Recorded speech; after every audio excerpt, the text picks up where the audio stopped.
All right, so we are recording. So at the end of last week's show, we briefly touched upon Jean-Jacques Rousseau and the concept of the social contract and the ideal of the general will. So today we're going to delve into both Rousseau as well as the broader ideas, figures associated with the Age of Enlightenment, and more importantly, I think how the Enlightenment can be viewed in relation to a nationalist or fascist view of the state and society at large.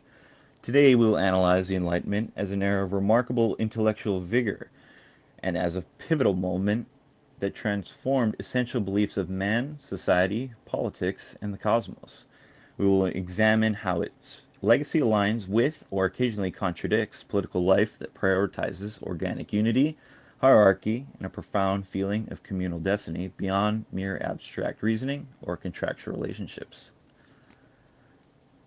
So, here we are, the Enlightenment episode. Did one of you guys wanna start after my my little introduction there? Yeah, I I think can maybe Rose start. should And kick it off. yeah, I can Okay, kick it go off. I'll give the introduction. Yeah. Great introduction by Nick. Yeah. Perhaps before even getting into the ideas, we should settle how the time was and what came before the Enlightenment. So Yes. we see a certain movement towards centralization coming into the Enlightenment into the 17th and 18th century. We saw that feudalism, it's the system before coming into the Renaissance. We see that there was a certain degree of decentralization between the feudal lords. And there's that quote that comes in from someone I can't remember that says that a king of the past would love the centralized power of the state at the present, and we see that shift coming into the Enlightenment, and we also saw in the Enlightenment a certain process of becoming secular, because we see the Reformation and the wars that came before the Enlightenment between the Protestants and the Catholics. So the Enlightenment is also very much worried about how to manage the state, and they eventually come into the idea of the secular state to shift away from the religious tensions. And if before even getting into thinkers like Rousseau and Montesquieu and Hobbes and all of that comes into play, perhaps just giving the values of the Enlightenment in general would be to say that during this period of time where we see usually the event is the French Revolution, yeah, but during the Enlightenment we see the values of very much associated with classic liberalism come in. We see the certain rationalism associated with science, because science is also developing at the time, and we see that the Mm-hmm. core values of liberalism being described. We see, for example, the separation of powers in government. We see, for example, the rights of the individual as a measure of things. During the Renaissance, we see a shift from God to man.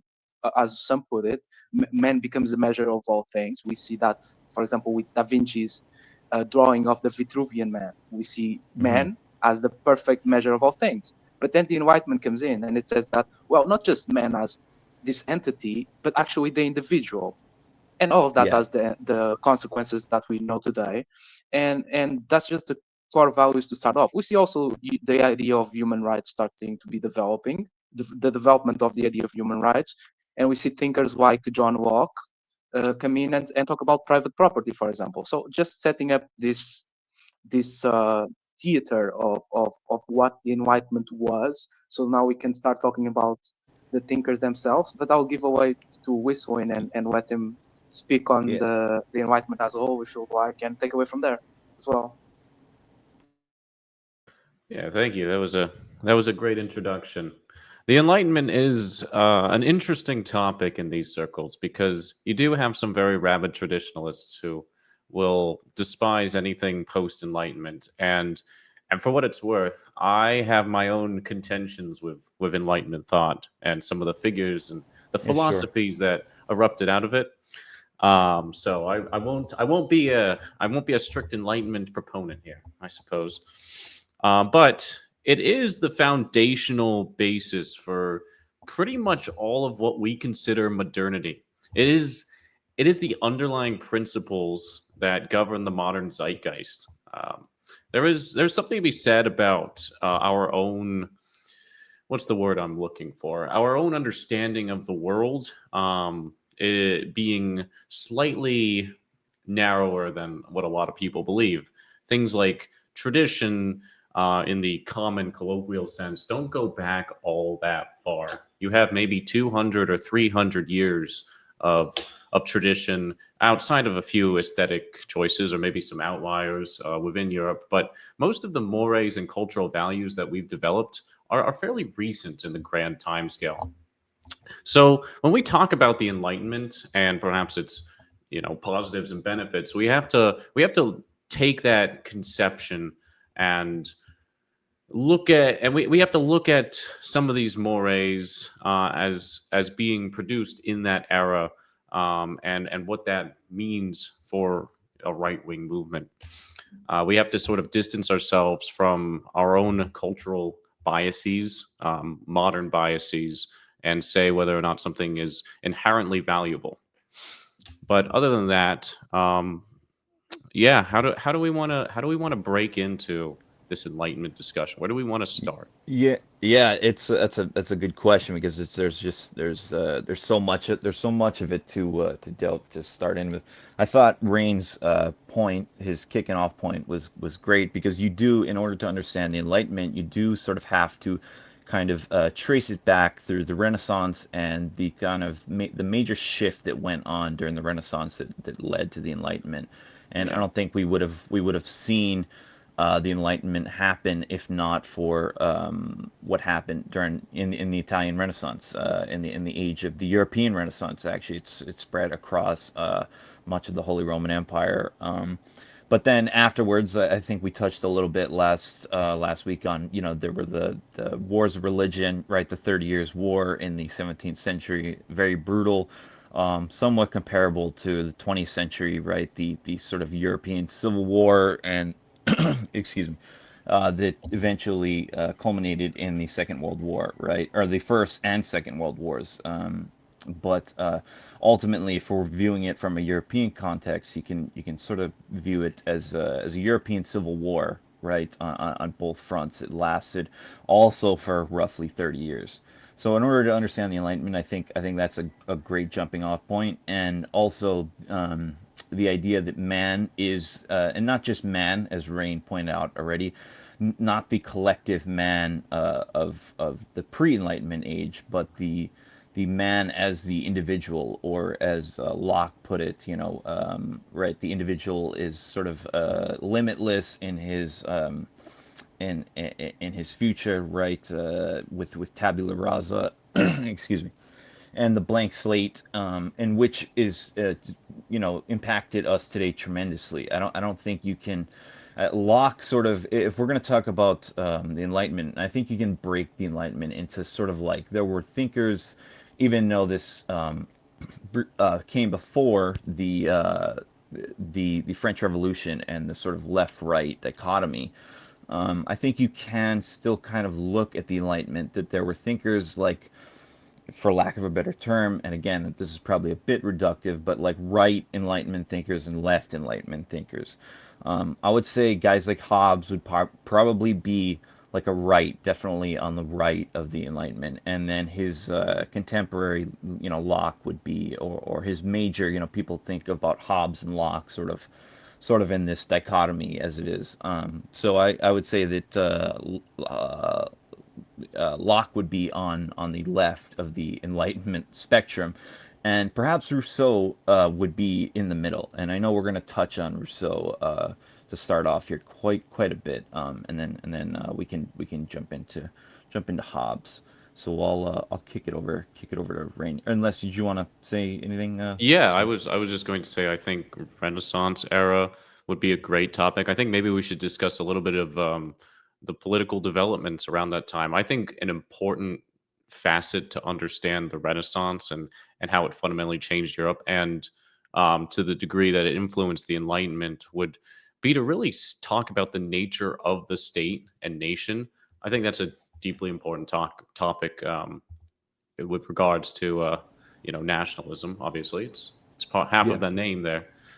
The nation state as a concept is kind of foreign to pre-Renaissance era, and perhaps even the pre-Enlightenment era, if we want to strictly talk about it in the modern sense.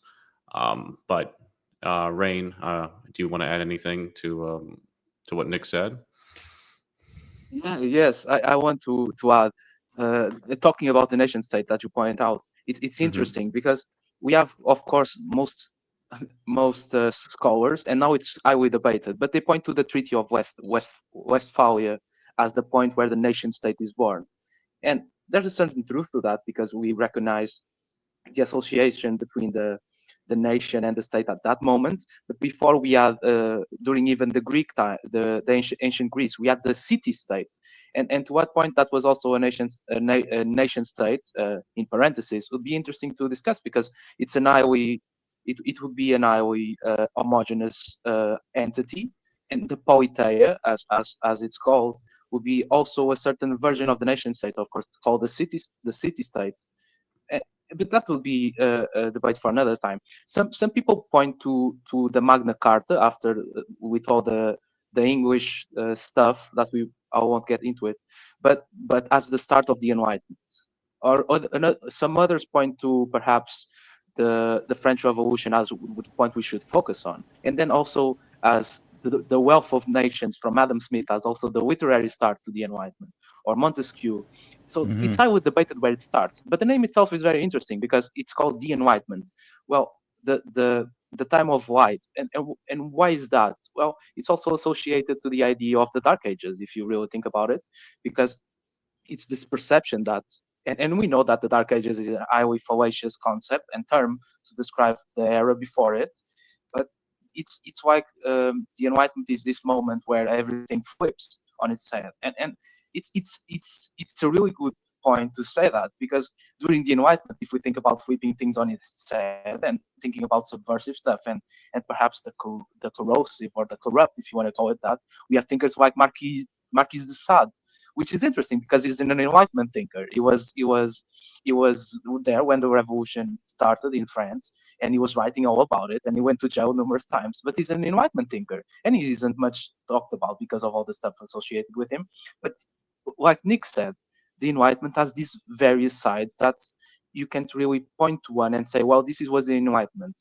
It's you can say the values of it, and well, the thinkers all share a certain degree, particular rationalism and universalism, and particularly this idea of creating a justification for government besides the religious or the divine. When we get into thinkers like Rousseau, or when we get into thinkers like Hobbes, we'll see that these thinkers, well, particularly Rousseau, and I'll talk about it later, they give this rational justification for government that echoes the divine justification for government from thinkers before them.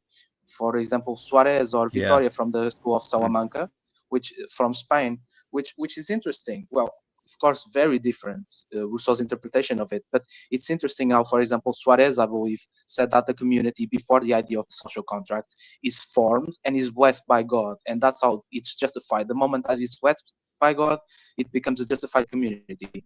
And it's very reductive what I'm talking about Suarez in this case, but it's just to say that the social contract as a concept has been present throughout history before being called the social contract, I believe, and being developed as such by the Enlightenment thinkers. But before even getting into that, perhaps we should discuss Montesquieu and the idea of the Magna Carta as a separation of powers and the limit of government. So it's just to finish up this certain parenthesis.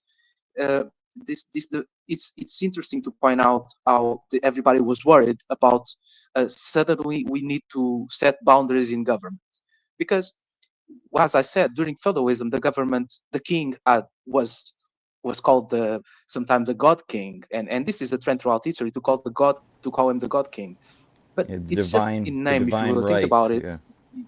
The divine rights, and it's, if you think about it, it's just in name because the power was actually much more decentralized. Everybody looked at him like, yeah, you're the God King and we respect you as such and we have the honor Yeah. of serving you, but but don't mess around with us because we have the weapons as well. So you can be the God King today, but perhaps tomorrow somebody else will be the God King. Of course, I'm being reductive as well, but this is just to point out that suddenly everybody became worried about putting limits on this God King. Why? Because there's this notion of centralizing power when it comes to the Enlightenment. Machiavelli warned about it with his prince, and he said that, well, the stronger states are actually moving towards centralization, and that's a good thing because the king, and if that's coming, well, I'll teach the prince to be a good prince and to make this decentralization worth it. And then the Enlightenment comes, and they said that, well, good good princes are actually very rare if we really think about it. And if we're giving them power, well, we should also give them limits. And that's how we see the Magna Carta, and that's how we see the Enlightenment thinkers to start. So this is the point where I'll get into the thinkers and Hobbes and Montesquieu and Rousseau. But if you guys want to add anything else about setting and the values in general, I'll let you guys do that. Yeah, I'll jump in just real quick and say, yeah, you absolutely are right. And I was going to bring up Machiavelli, and the idea of centralization. I was having an exchange yesterday, a friendly exchange with a mutual on Twitter, and X, whatever. And we were talking about sort of the pros and cons kind of decentralization or centralization, either or, right? And when you look at actually pre-Enlightenment politics and the way that Europe was structured as a political community, it was actually fairly decentralized. And as de Juvenel points out, I know this is kind of he's a 20th century thinker. So I don't want to get too off topic on that, but he talks about immediately in the opening chapter of On Power. He talks about how during the pre-Enlightenment era, it wasn't until the Napoleonic era where kings and emperors, there was not mass conscription, right? So, and then you had a multitude of principalities, very very sort of duchies and whatnot. So a very kind of decentralized, almost federation, and then that was the Holy Roman Empire that dominated Europe for 1,000 years until Napoleon kind of put an end to that, right? Like if kings wanted to raise a war, if they wanted to raise an army for a war, they had to pay out of pocket, right? They had to pay their soldiers out of pocket. There was not this kind of state that was that saw, even though he did have that divine right, he did have to pay his own soldiers, raise his own armies, and kind of fund this war himself. This is why people were, I think, a little bit more apprehensive of these sort of wars of destruction. I mean, there's a material aspect of that too. They didn't have the kind of weapons that you saw, and I think you saw again, to bring up the 30 Years War. That was something that did sort of instigate a sort of a very bloody inter-civilizational conflict, because there was really stake in the game for everyone, right? There was everyone had a stake in the game, and with their faith, right? That's something that will motivate anyone to, maybe perhaps not today, but at the time that was incredibly important, and it's been important, obviously, throughout the entire course, the entire history of the West, but. Yeah, I would say that. So prior to the Enlightenment, there was this era and this worry, right, with Montesquieu and the separation of powers, and a lot of people attribute to the early American founding and the Articles of Confederation as sort of like directly taken from Montesquieu and that book, The Separation of Powers. However, I don't believe he's directly cited anywhere. However, you can kind of see that there is like at least a sort of ethos that was taken from him, and it also kind of I think a lot. Many of the Enlightenment thinkers, I think, tried to kind of revive this, and also the American founders and the French revolutionaries did try to revive this style of Romanesque government. I especially see this when you read Montesquieu, right? About as far as a republican government and within the nation state. You do see this a lot, and then as far as politics within post Enlightenment, or once the Enlightenment had kicked off, in places like Germany, or excuse me, the Holy Roman Empire, they kind of rejected this with Frederick the Great. You saw now Frederick the Great was pretty interested in, especially French culture and the French Enlightenment. So he undoubtedly took aspects of that, but he could be what's called like an enlightened absolute monarch, right? And the same thing with Catherine the Great as well. So there's a strange sort of tension between these two. Like the state is far too strong, and the king has too much power, or and between those people who kind of were able to create an interesting synthesis. And the more I've read Rousseau, because I've spent the last week reading Rousseau, obviously not the entirety. I was not able to finish the Social Contract, but the more I've read Rousseau and the concept of the general will. And you mentioned something earlier. It is sort of just a secular, um, or an imitation of the theological view of politics, right? The political theology.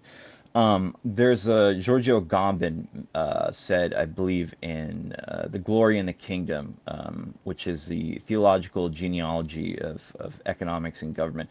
He called it the secular afterlife, right? That it was a secular afterlife. So it wasn't entirely separated from theology and from the past, but it was just a secular afterlife, almost like a post theological genealogy of the state. But yeah, I'll kick it over. When you guys want to, Rain, you want to? I forget who spoke last. Whistling, did you? Yeah, absolutely. No, I think there were a lot of good points made between those two explanations. A few things I want to touch on. I think Machiavelli is an important figure to understanding, as you had mentioned, the Enlightenment thought about the state and the structure of a political entity.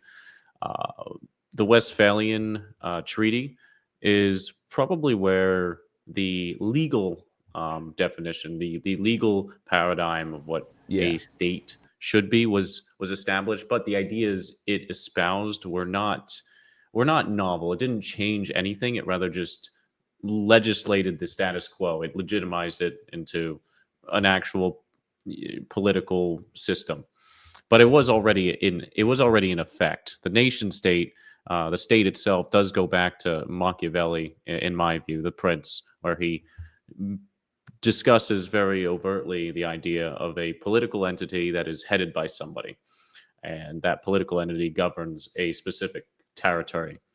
And that is a fairly innovative concept. Rain did point out that the Greek city states, as they did exist at the time, were closer to what we might conceive of as the nation state.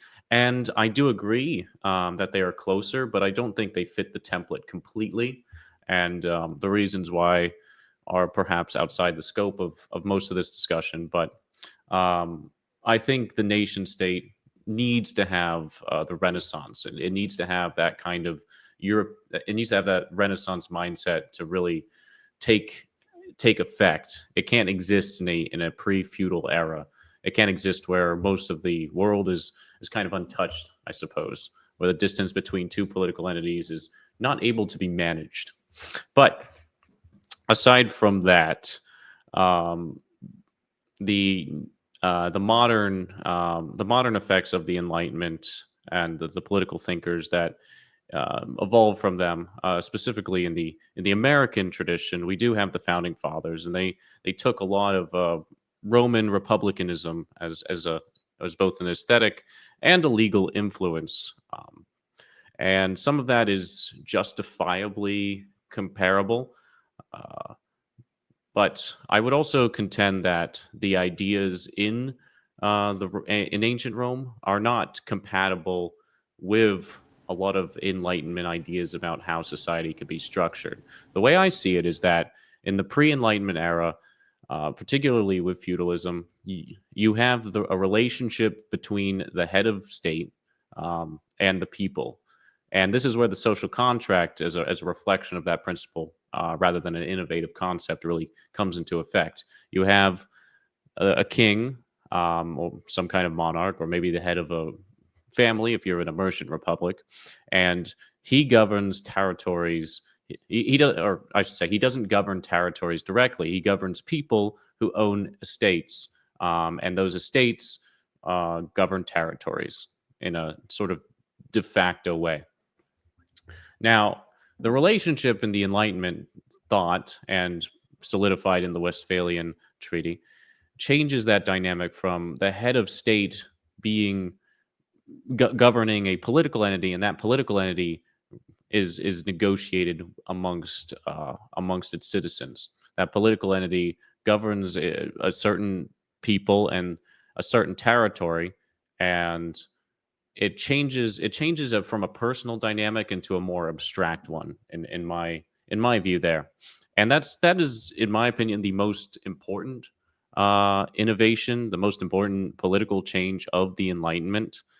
And that's why you get certain Hmm. thinkers like Evola who speak out against the Enlightenment, because they disagree with that kind of system. They disagree with the impersonal, abstract notion of the state. But I don't want to get too deep into that yet. I very much like to hear Rain's thoughts on Rousseau here. So before we start and get into Rousseau, and I'm really burning to get into Rousseau because I love him as a I thinker, know, I can particularly hear his it in your social voice. contract. We're taking up Yeah. all the time talking about You've irrelevant things. you've done some good. You've done some. I got to commend you. You've done some really excellent work on Rousseau, kind of analyzing it from the right. So we'll yeah, we'll let you take it away here. Yeah, thanks. I see that it's becoming more mainstream now to associate Rousseau with the right, and I actually Yeah. um, heard a few liberals and from the liberal side of things actually critique Rousseau as a totalitarian or authoritarian thinker. So that's interesting because he's often associated with the communist, sometimes with the communist or a proto-communist, I believe how Yeah. we call him, Yeah. and that's completely wrong. That's completely wrong. But this all this setting up the period of time and the values, it's really important before you can even get into Rousseau, because Rousseau writes the social contract as a certain response to Hobbes and a certain response to Montesquieu and to even Locke. But before we even get into that, we should discuss the social contract as a concept, because the social contract comes in with the I've mentioned how there was this concept that existed about the community and the certain proto-social contract with thinkers like Suarez. But the social contract comes in the Enlightenment around Hobbes and around Locke and around Rousseau. But it's a very different interpretation of what the social contract is and how is it justified? Because the main critique that you can point to the social contract is, well, it's an abstract concept. It's a theory. It's not even a theory as much as it is a game, if you will, because the social contract isn't real. It's not a piece of paper that you can point to. And I believe Robert Filmer wrote the Patriarcha to justify the divine right of kings, and then John Locke wrote his whole thesis and classical liberal writings against the Patriarcha, and then he said that he defended the social contract against it. And then Filmer, I believe, I don't know if it was Filmer himself or if it's someone that subscribes to the same values of Filmer, asked, well, when was this contract signed? If this contract exists and justifies this form of government that you speak of, Sir Locke, when was it signed? Because I don't remember signing that contract, and nobody was born and belong to a community signing that contract. And the weak explanation comes in from liberals. Classical liberals say that this social contract, this form of government, this way of ruling society is justified when you participate in it through elections, for example. And that's how you justify the social contract, and that's how you justify paying taxes, because you live in society and you participate in it, and in the rights you give are given to you from the social contract, because so you didn't need to sign it to actually agree with it. And that's, I believe, Locke's justification for it in the classical liberal sense. And now let's look at Hobbes. And Hobbes is much more interesting than Locke, I believe, but I still disagree with Hobbes because I come in from the perspective of Rousseau, and Rousseau hates the justification Hobbes gives. As everybody knows, and I'm sure we'll discuss this a bit now, Hobbes says that life in the state of nature, and the concept of the state of nature, the state of nature is very important to discuss as well. But it's basically almost this, depending on the thinker, it's like this state before society. And some thinkers like Rousseau, describe it as this almost Eden-like state of nature, while Hobbes says that, well, actually the state of nature is vile, horrid, and the life of man in the state of nature is miserable. But it doesn't Yes, say that I love the Fabian. I love the term he uses, the summum malum, the sum of all evil. Yeah.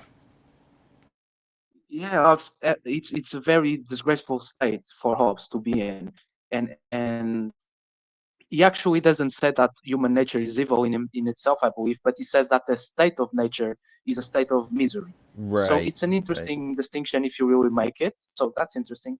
But Hobbes concludes that for man to escape this misery, he elects a sovereign, but and then the sovereign promises to defend the people's rights and to create a state of society and all of that. And I'm simplifying it a lot. Uh, but man, as an individual, transfers all his rights to the sovereign and must obey the sovereign as a slave. That's the argument given by Hobbes, and it was an argument given by Victoria as well from the Salamanca school, way before, I believe. But um, and man himself keeps the only right of self-preservation. Even in Hobbes, even as a slave, he gains the right of self-preservation. So this is almost and Hobbes and I believe Locke hates this. Locke says that private property is a right also of nature, and if the sovereign breaks this up, you have the right of revolution. But that's not enough to counter argument to counteract this nature of slavery. So we'll go into Rousseau, and before we get into Rousseau once more, I'll ask if you guys want to comment on Hobbes and your views on it before I start like bashing it a bit. But yeah, I'll leave it up to you guys for another round. Yeah, I'll say something. I'll be the hobby and defender here. Yeah, go I ahead, Codus. I'm quite I find his theories to be quite applicable to a lot of my own ideas about the structure of state. His ideas about the social contract perhaps are not as airtight. I don't know a lot of Rousseau's particularities other than what you've posted in the past. But when it comes to Hobbes, I do generally agree with his idea about the state of nature, that in a non-civilized world is chaotic. I don't see the Eden comparison very explicitly. And I do when I think of the social contract, I approach it as you said, it is not a voluntary contract. We join in society by the nature of our birth. We don't exactly have that decision. We're not consciously able to make the decision to sign or to go into a contract with the state. It arguably could be stated that we have the option to terminate the contract, but that in itself is a very difficult. That's a very difficult thing to defend. When it comes to the Hobbesian idea about chaos, he calls it the summum malum, the fear of violent death, essentially, and that's the state of man as he exists without civilization under Hobbesian theory. And if we're reduced as beings without any kind of political structure, we're governed primarily by that impulsivity to avoid death, to avoid this violent death. There is no summum bonum, like the highest good in Hobbesian theory. There's simply this aversion to evil that is implicit to all of mankind. And as a human, fear of violent death is certainly something I guess I'm not too keen on. I wouldn't want to be violently killed. But but whether or not it's the ultimate evil is debatable. I tend to identify some of the Hobbesian rhetoric more so with chaos, like the implicit anarchism that exists outside of statehood, as being more of the ultimate evil, rather than an explicit fear of violent death. And there's actually a lot of cases where perhaps people might desire a violent death as a martyrdom, I suppose, rather than living a peaceful, uneventful life. But that's a slightly different mentality. But otherwise, Hobbesian theory, when it comes to how the state is structured, he tends to he tends to invoke a lot of what we might call cultural relativism. This idea that the state and the legislative system behind it should reflect the needs and necessities of the time. He makes a lot of concessions within his works, Leviathan. He makes concessions about how the state should operate as it operates relative to the interests of the monarch, the interests of the people, and the religious interests. There's a very famous part of his theory in which he details that religion should conform to whatever the monarch desires. And to a certain extent, I know critics say that Hobbes wrote this because this was during a time where uh, England was going through sort of a religious civil war between Protestants and Catholics. So he wrote that to kind of save his ass. I don't agree with that. I don't think he wrote it simply to save his ass. I think that he wrote it because he genuinely believed that religion should be a subject of the monarch. It should be under the constraint of the state. And that has shaped a lot of my own views on what religion means.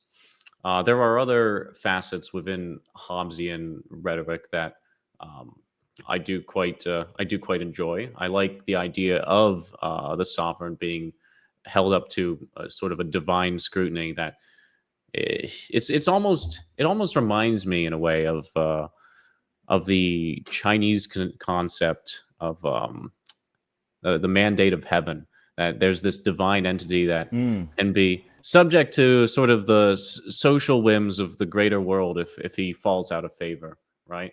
That in the Leviathan, that the monarch only has his power to rule. He can only gain legitimacy so much as he reflects the interests of the people. And that is something we see in more modern nationalist movements too. This idea about dictators or um, any kind of higher authority in the state should reflect the interests of the nation. So when I approach Hobbes, to summarize that entire spiel, uh, I enjoy facing him as a prototype for nationalism. And I know, and I'm certain that Rain will justify a lot of modern nationalism through Rousseau too, which I am looking forward to hearing, because I again don't know too much about it. But that's my interpretation of Hobbes, and particularly Leviathan. Yeah, real quick, yeah, I'll jump in and say something about Hobbes. I would agree with Rain here that Hobbes' idea about the state of nature being sort of this inherently sort of wicked, violent place. I wouldn't necessarily that seems sort of to be kind of like for example the organic society, the organic state or organic society, right, where you have this homogeneous population with common culture that shares blood, that shares language, that shares myth, faith, all of these things. I think that actually would negate any sort of violent state of nature from within. So I think Hobbes sort of makes a sort of a critical mistake there. Um, and first off, however, I would agree with the fact that Hobbes could be looked at kind of a precursor for nationalism, contemporary nationalism, and again, here I'm going back to more of thinkers of modernity, but I'll real quick say that Schmidt actually in his what is the title of the book? The Leviathan in the State Theory of Thomas Hobbes. He talks quite a bit about that Hobbes is sort of the is the his greatest criticism of Hobbes is actually that he failed to recognize that Hobbes's analysis of the social contract, that his perception of it would eventually cave in on itself, right? Because he does allow um, he does allow the sovereign to not be completely reign. His rule is not totalizing, I guess is would be the way I'd frame it. And because of that, you will end up eventually at some point having to make hard choices. And this is sort of the nature of diplomatic rule or statesmanship, right? The sovereign has to be the one who decides the state of exception, and this is not always popular. So in the social contract, right, and according to Hobbes, you can leave that social contract. People do not have to remain in it if they feel that the sovereign is not doing the best job of protecting them. Now, there's two sides to this. Obviously, yes, because we, under our contemporary, under the conditions at present, yeah, I would want to leave the social contract if we are living in a social contract, and I don't believe we are, but anyways, our sort of tribunal sovereigns, I would like to, depart from being out from under them. I would like to get out from under them and their sort of tyrannical rule. But at the same time, in a sort of organic state, I would say that Schmidt is right in that the sovereign during times of crises and sort of momentous change, I think that the sovereign kind of this is why the sovereign exists. You need to allow him to sort of see things through to the end. So the state of nature is the biggest critique I have with Hobbes, that it's that's inherently bad, that's inherently evil. And so, yeah, I would say that would be my biggest critique, and I would say that Schmidt in that book kind of answer is the answer to Hobbes's argument. So let's discuss a little bit more about the state of nature, because that's where the first distinction between Rousseau and Hobbes starts. And everybody knows that Rousseau writes, before even the social contract, he writes the discourses of on the origins of inequality. And here is the reason why I say that the state of nature is in Rousseau is like the Garden of Eden. Because when he writes, Rousseau is a very good writer. Before we even get into anything, Rousseau is a very good writer. I remember Yeah, being he like, is. He is.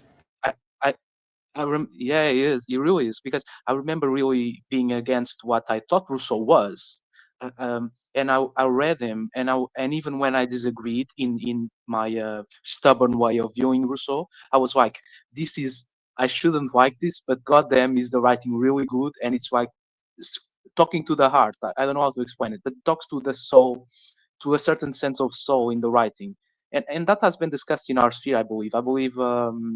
Imperium Press wrote about it before, how there's just as much important in how something is written, compare if something is just the writing is just as important as the thing that is being written. And that's a really good point when talking about Rousseau. But let's pass that. So Hobbes writes the state of nature as this evil thing, as like this miserable existence. But Rousseau is on the opposite side, and he says that actually the state of nature was really good. Everybody was kind, and everybody had love for themselves and love for the other, until someone decided to make a private property, and until someone saw something really bad, which was the violent death that Hobbes speaks of, Rousseau speaks of as well. And this violent death led to the sense of self-preservation, but also led to the sense of, well, if people need self-preservation, people will also be more willing to be oppressed because of it. And that's where I'll end on the discourses of inequality, and also and on the whole idea of the state of nature. Why? Because, well, when Rousseau writes the social contract, there's this little phrase that he writes when that he says that, well, man is born free and everywhere he is in chains. And then later he writes that, I don't know if it's right after or a bit later, but he writes that how we got to this situation, I don't know. And well, that's an interesting thing to write, because actually the discourses on inequality, on the origins of inequality, is a whole book dedicated to how this situation and the social contract is born. But Rousseau writes that he doesn't know. Why? Because he wants the social contract to stand on its own. The opus, or the book, the social contract, he wants it to be a contained thing, that instead of discussing how we got here, he wants to discuss, well, we're in this situation, how do we solve it and make it better? So that's where I'll leave the whole state of nature thing, and pass it to start discussing Rousseau and the theory of the social contract, because Rousseau wrote a lot about inequality and the state of nature in the discourses on the origin of inequality. Rousseau wrote a lot about music, and Rousseau wrote a lot about education. But all of that is somewhat pushed out when he writes the social contract, because he wants this work to stand on its own and to be evaluated by itself. So that's interesting and something that isn't much discussed, because people hear about the discourses on the origins of inequality, and everybody hates Rousseau because of that. Everybody says that, well, the noble savage is a bad thing because, and then you read the origins of inequality and you read it and you're like, where's the term the noble savage? Because it's not actually Rousseau invents it. So that's interesting. But moving on, and please interrupt me, because this is going to take a bit to go over everything that I'll go through with Rousseau, and I'll ask your guys' No opinion problem. on it. But feel free to interrupt to not make it too long of A argument tangent. by me. Yeah, no I worries. tend to Not to ramble and worry, all of man. that. No So worries. You're good. You're good. yeah. So Rousseau starts off, and this is where it starts, and much of the social contract is dedicated to this. Well, Hobbes writes that when you accept the social contract, you transfer all your sovereignty to the monarch, and the monarch becomes the sole sovereign. And Rousseau writes that, well, that's nonsense, because Hobbes himself admits that you become a slave, and a man can't be a slave because you're not born a slave. If you were born a slave, you'll be born with chains around your wrists. And Rousseau writes that, well, if you're not born a slave, becoming a slave is against your nature. So you should never want to become a slave. No normal person wants to become a slave unless he's coerced or forced into it. And this is where is all universalism and the rationalism of the whole Enlightenment era comes into play with Rousseau, and that's why he's called an Enlightenment thinker, because he hates this concept of slavery, and he gives the moral right or all sort of the natural right of liberty. But the concept of liberty in Rousseau is very distinct from the other Enlightenment thinkers, and I'll get into it. But well, he says that no man is born a slave. So so Hobbes is wrong to say that the sovereign or man can see this sovereignty to create this monarch and become his slave, and just and well, that's a good argument coming into the present, because well, if we accept Hobbes's interpretation of this idea, we shouldn't revolt against our modern elites that don't respond to the people. And I'll get into that later with Rousseau and make a few distinctions there. But just to come in and to talk about our sphere for a bit, it's like if we accept the Hobbesian social contract, what we're saying is that, well, we've given our sovereignty to the elites that govern us right now, and to be a dissident against them is to go against the social contract and to go against what is right, in parentheses. So if we This want is to justify our sphere, this is yeah. sort of what. Real quick, I'll just throw in. This is sort of what I was poorly trying to get at earlier with No, you with my made a really critique good with point. You Hobbes. made a really good point. Oh yeah. That Anyways, yeah. that Go was ahead. really So a good point. Yeah. I just wanted to throw That that was a in real there. good Yeah. point, because because I wanted to build on it, and I'm doing that a bit right now, which is, if we want to justify our dissidence from the modern state of governance, we have to somewhat reject this idea of becoming slaves to the sovereign or to the king or to the monarch, because well, we're being slaves to an oligarchy, essentially. And we Vittoria writes, I believe it's Vittoria that writes, when you have a bad king, you should pray that he turns good. And well, okay, I don't want to pray, because the moment while I'm praying to for my king to become good, or for my elites to actually do something for me, well, things are going bad and really bad, and that's not fun. That's really not fun. So to come back to Rousseau, he justifies these dissidents in a way that says that, well, actually, we can never give away our sovereignty, and we can never become slaves to someone, because, well, that goes against our nature. So how is this social contract formed in Rousseau? Well, Rousseau says that the social contract is formed when man understands that he's actually equal to the other man around him, this concept of man is interesting in Rousseau because you should distinguish it in a sense of, well, you can have the universal approach of all men are equal, but in Rousseau that doesn't make very much sense if you consider that he says that the people obey to a general will, and I'll get into that later. But if every person obeys to the general will in the world, that doesn't make it much of a community as much as it makes it somewhat of a certain um, anarchical state, and that's not what Rousseau defends. So when we talk about the people in Rousseau, we should actually talk about the nation, and that's the interpretation you get from it when you separate it a bit from the universalism of the era and probably the universalism that Rousseau defended to a degree. But if you want to interpret him in our sphere, we should consider that the people and the equality of the people is not an equality in the human sense as much as is an equality as a citizen and as a participant of a particular social contract that creates the state based on the idea of the nation, and the nation is the joint individuals or the joint people. So it It's says that, well, the there's this body certain the body equality, politic as a the whole. body politic, exactly. Yes, yes, and well, this body politic, this group of people that is not the individual as I've described before, but is that Renaissance version of man.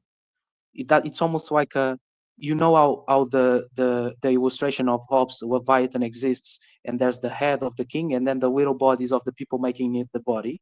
Well, Rousseau is interesting because you can kind of make that's illustration, except the head is not the Leviathan or is not the king as much as the body, and everything that composes it is the little peoples, and it makes like the giant creature, which is the nation. And so the nation and the peoples, and I'll refer from now on to this idea of the peoples as the nation instead of the peoples, because our modern perception of the people is interpreted to a certain communistic lens that doesn't really appropriate with the time. So it's not the proletariat, it's the nation that Rousseau refers to. Yeah. And this nation Yeah. is actually the sovereign, and only the nation is the sovereign. The body politic, the nation, the peoples as a whole are the sovereign, and they can never transfer their authority, and they're the only ones that can interpret the general will. And what's the general will? And that's where things get a bit spicy, because the general will isn't like the the joint individual interests of the peoples. So it's not it's not like the will your of the private, folk. yeah, the will of the folk. Yeah, that's the general will, much more than what we could consider a certain general will as individual interests all joint. Because Rousseau writes himself that, well, the general will is the common good, not as a joint uh, not as a joint desire of the individual's uh, ambitions, but actually as a common good, as the collective, as the common good for the body politic. So that's really interesting, and that's how the nationalism in Rousseau is born, and where your perception of nationalism and authoritarianism to a large extent can be justified, because the general will isn't something that comes in like in the liberal sense of, or perhaps Adam Smith's interpretation of the individualist self-interest that boosts the economy, or that creates and moves the country and the economy to function. It's not an individualistic or selfish ambition. It's actually a collective, almost like um, a divine concept. And that's how I say that, and that's why I say that there's this certain process from the divine to the secular when it comes to the Enlightenment, because in many ways the general will is almost like a certain um, divine right, or a certain divine um, something, a divine concept that that is always right. The divine will is always right in Rousseau, and that's the main point, and why I talk about this certain secularism that comes in, but is highly influenced by what comes before it. And well, if the general will exists, and if the people are the sovereign, well, how do they understand it? And that's how things get a bit, again, spicy. because Rousseau talks about the people and how the people can understand the general will, and only they can understand the general will, but the people can actually be very confused. Why? Because the general will is a very complex thing to understand. And some people are smart, some people are dumb, and some people can understand the general will, and some people don't. Why? Because it's a very complicated thing, as I've said before. So the people that can understand the general will should teach the others to understand it as well. And this is where the legislator comes in, because the body politic, the sovereign, the community, is the only one that can legislate and create laws. Yes, yes, but then there's this figure of the Mhm. legislator, and the legislator is kind of like a messianic figure in Rousseau, something, and he compares it to Moses, which is this figure that comes in and boosts the law and creates the law is the figure that creates the constitution. And he writes that, well, this figure should be able to interpret the general will and to create the basis where everything will be born after, and the people will be able to understand it better, and even the government will be influenced by it, for example. But this person should set the game, and that person is the Messiah, or that person is Moses, or that person could be also compared to Jesus in many cases. But Rousseau doesn't compare him to Jesus as much as he compares him to Moses. And then the law is set in motion, and then it's executed by the government, which I'll discuss later. But I'll leave it here for now, and then we'll get into it a bit more, because this is how the basis of the social contract exists. Because the people can never give up their sovereignty, or else they'll become slaves. And the state of slavery is against nature in Rousseau. And only the people can understand, the people as a folk, and only that folk can understand the general will. And the general will is something that is always right and something that is akin to the divine. So I'll let you guys like bite a bit into that before we get further, because I'm already rambling a bit. But yeah, No, no problem. No problem. Yeah. No. Real quick, I'm sure, Wisson, you wanna get your two cents in here, but yeah, I would say to as far as Schmidt goes, and I mentioned that book, The State of Leviathan in Hobbes's Theory of the State. Uh, Schmidt talks about this idea of the sovereign, right? The sovereign and the people. I think that the general will and the sort of the will of the folk, yes, it can only be understood. Like it's a very complex issue, and it's not easily grasped, especially by the mass man, the quote unquote mass man, as I often refer to, and I've referred to in the past. The mass man is not all that conscious of himself. But to bring up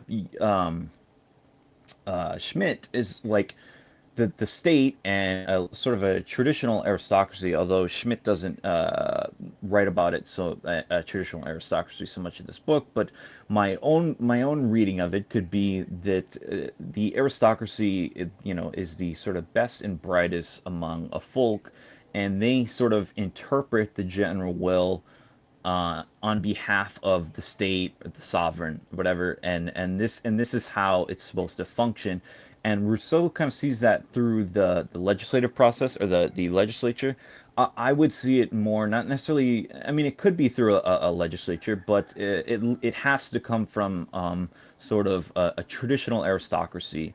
And this is where again Montesquieu kind of tries to rewrite some of the inherent aspects of that we saw in the Roman Republic. So I would just say that, and that thought just kind of popped into my head. And I didn't want it to fly away before we move on. But Whistling, you want to go ahead and Yeah, absolutely. There are a few points of contention I have with some of the Rousseau thought being expressed here.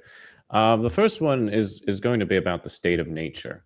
So the Eden-like state, I wouldn't necessarily disagree with that as a proper description, although I approach it from perhaps a different direction, and you can correct me if I'm wrong, than Rousseau here. The Eden state rather being a symptom of ignorance rather than bliss. And with regards to the inherent nature of humankind not being slaves, I touched a little bit on this earlier with my thoughts on how these modern concepts affect our ideological conveyances. And the idea of slavery is implicitly tied to stative constructs. It exists as a relationship of property between individuals. And I don't think it would be entirely correct to say that in the natural state, mankind is not a slave. I don't think that slavery as a concept really makes sense in a natural state of affairs where property and the establishment of any kind of ownership doesn't exist, because that is a legal commodity. It's a legal enterprise to say that somebody owns something, whether that is a material object or a person. So it's not that humanity in a natural state are not slaves, or that they're free people. It's that they are neither free nor not free. They are neither slaves nor not slaves. They simply do not exist within these artificial constructs. And I think that's important to understanding how I approach the Hobbes idea about the state of nature here, because if it is with all evidentiality that we can apply to our understanding of pre-civilizational humanity, it does follow that the Hobbes belief we were closer to the animalistic way of life. We were, in a more brutal state. We lived off the land. We were nomadic. It was a very different idea. It wasn't idyllic in any sense. It was short and brutal.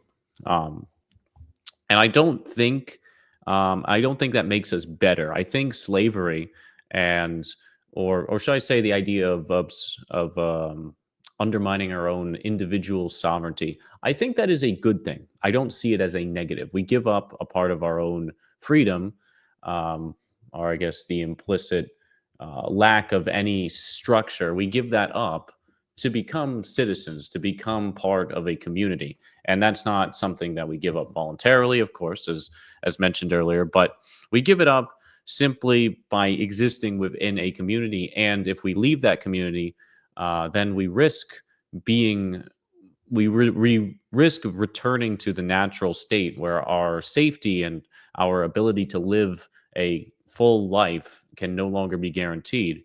The state, and we talked a little bit about professional armies earlier, the state has a monopoly on violence. That I know that's a term that gets thrown around a lot, even in leftist circles. But I would agree this, with that. Yeah, it should. yeah, It should. it should, and I do agree that it should. The state over a certain territory has a monopoly on violence. And when you leave the social contract, that monopoly extends two ways. You are no longer under the protection of the state to enforce violent means of retribution against people who would harm you, steal your property, or otherwise infringe upon your own corporeal sovereignty, if you might want to say euphemistically. But you also now if you can choose to act in a violent manner against individuals of the state, but the state will use its monopoly on violence to protect its own citizens. It will harm you in retribution. Any action you take against the state is no longer safe from violent retribution. That is part of the ultimate fear, the summum malum, as Hobbes puts it. This fear of violent death is not always just between two people. It is a war against all.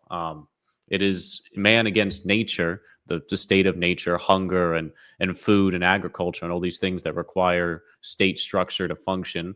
It is against other men who would covet certain properties, certain assets that you might represent ownership towards, including things like food or family. And it is against other states, other competing political communal entities. Um, but another point here is about the nature of the nation. So, in this ideal sense that I hear with concerning Rousseau's ideas, the nation exists in a perennial form. But I don't believe that this is a very correct understanding. The nation can influence the sovereign. It can, in some ways, elect a sovereign, or at least ensure that he maintains his power by invoking the will of the people. But the nation is not concrete. It changes. It's deeply malleable, and constructed in some ways from a top-down perspective. We touched on this in another space at some point, particularly Hmm. looking at the example of France and how the French Revolution took the multitude of uh, ethnicities and communities within that territory and constructed and the idea of the French person from that. Because other before that time, the idea of the French person was either very vague and not a widely held idea, or simply did not exist at all in a meaningful conception. So if we say that the nation is the primary entity in the relationship, then we're basing some of the state structure, we're basing some of this legitimacy of how the state should function off of something that's more arbitrary than I think I would like to see. It's less concrete and less it's less meaningful than an individual or a cohort of individuals with ultimate authority.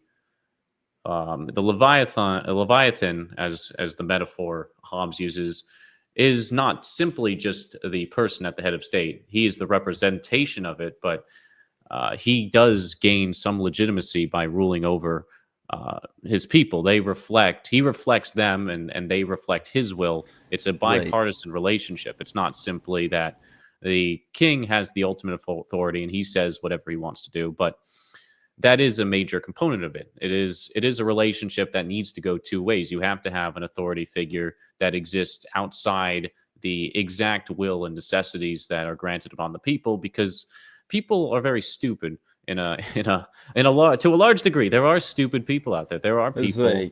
yeah, that's what I was referring to with the Yeah, masked man. I'm sorry. Go ahead. yeah. No, there are people who are slaves, who are inherently always going to be slaves, servants.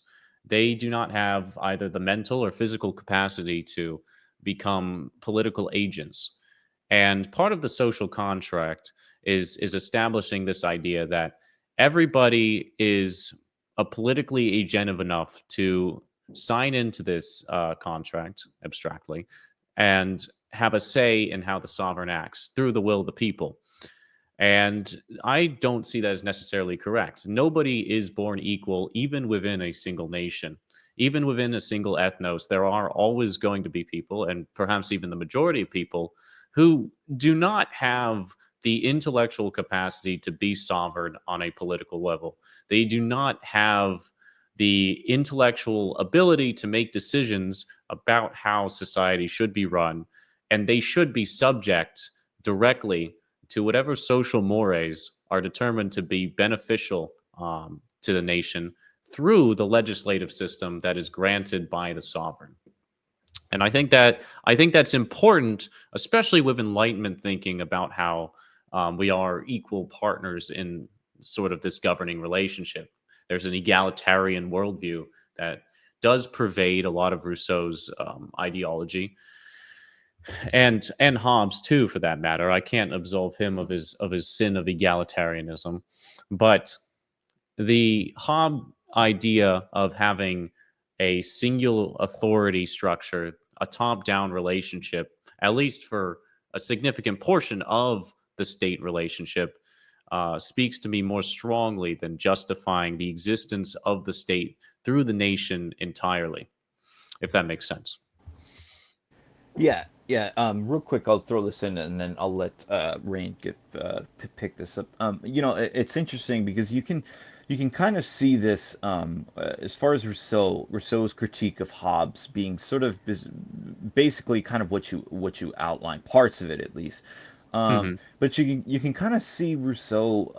If we can use Rousseau almost like I talked about recently. I posted recently about how we should try to weaponize figures, and it doesn't matter like whether it's figures from the left. It could be Bolsheviks, right? Like if they're if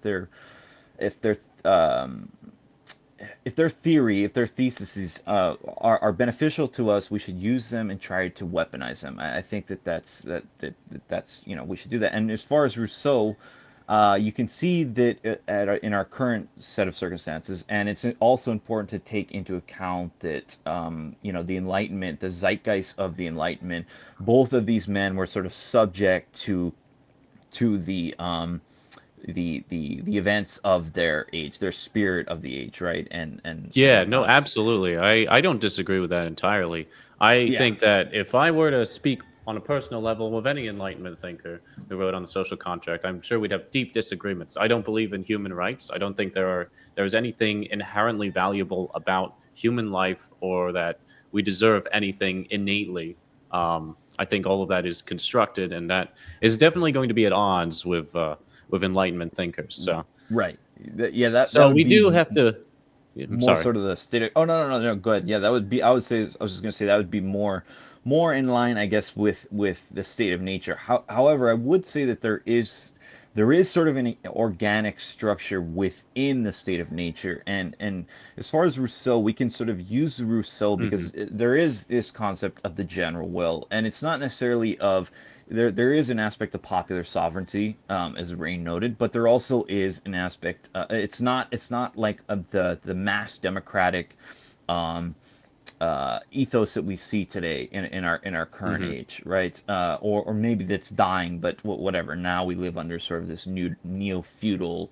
I don't even know what you would call it, technocracy. But I think both of these thinkers, as you both sort of outline them, can be sort of complement each other, right? Rousseau sort of Yeah. uses the idea of the will of the folk, and Hobbes kind of highlights this idea of the sovereign, right? You enter into this agreement with the sovereign, the nation, the folk enter into this agreement with the sovereign in order to be protected, be a part of this national community, Volksgemeinschaft, whatever you want to call it. But yeah, so I think that both these people are valuable to us to a certain extent. Um, and yeah, that's basically all I say. I Yeah, know I no, know certainly Rain. the Oh, Oh, sorry. Go ahead. sorry. Go ahead.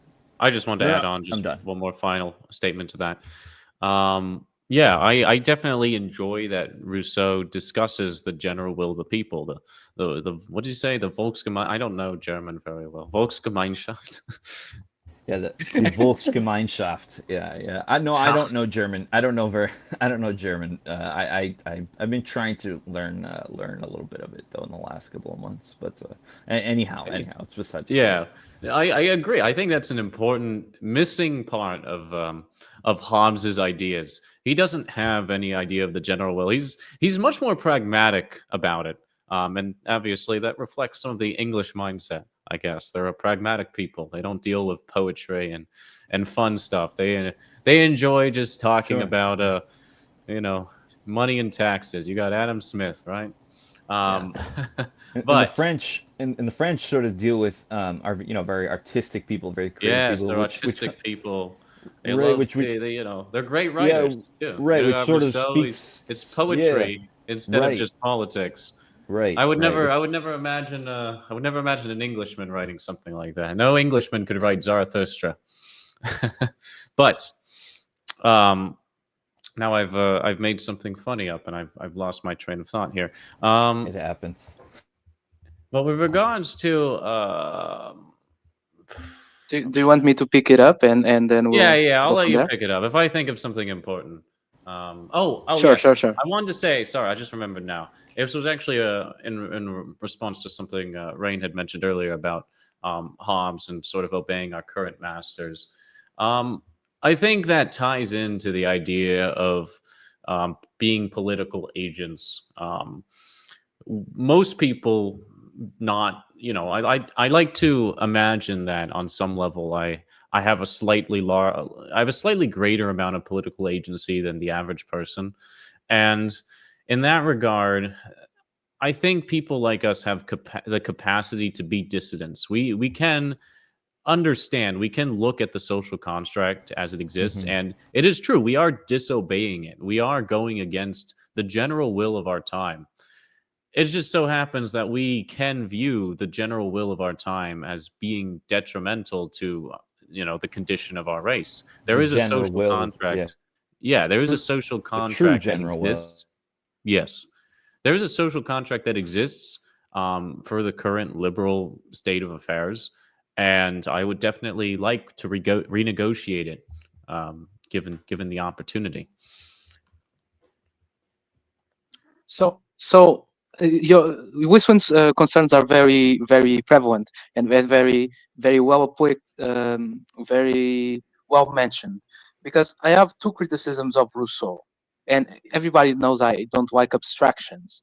And Rousseau, and of course the spirit of the time, the Enlightenment, who loves abstractions. And the state of nature is an abstraction. And the idea of human nature, to a degree, is very abstract and very malleable. For example, well, if I like private property, like Locke, I'll say that, well, private property is a natural right. If I like music, I'll say that music is a natural right. That it's a very subjective thing if you really think about it. So um, and now to I think Rousseau writes a lot about slavery to go against Hobbes' idea of being slave to the monarch. But I believe Rousseau has a better justification and a simple one to say that if he just says that, well, the body politic, and Rousseau says this, the sovereign cannot hurt himself. The moment the sovereign hurts himself, is wrong, and that means the person hurting the sovereign is out of the body politic and is an enemy. So the same can be applied to the idea of slavery.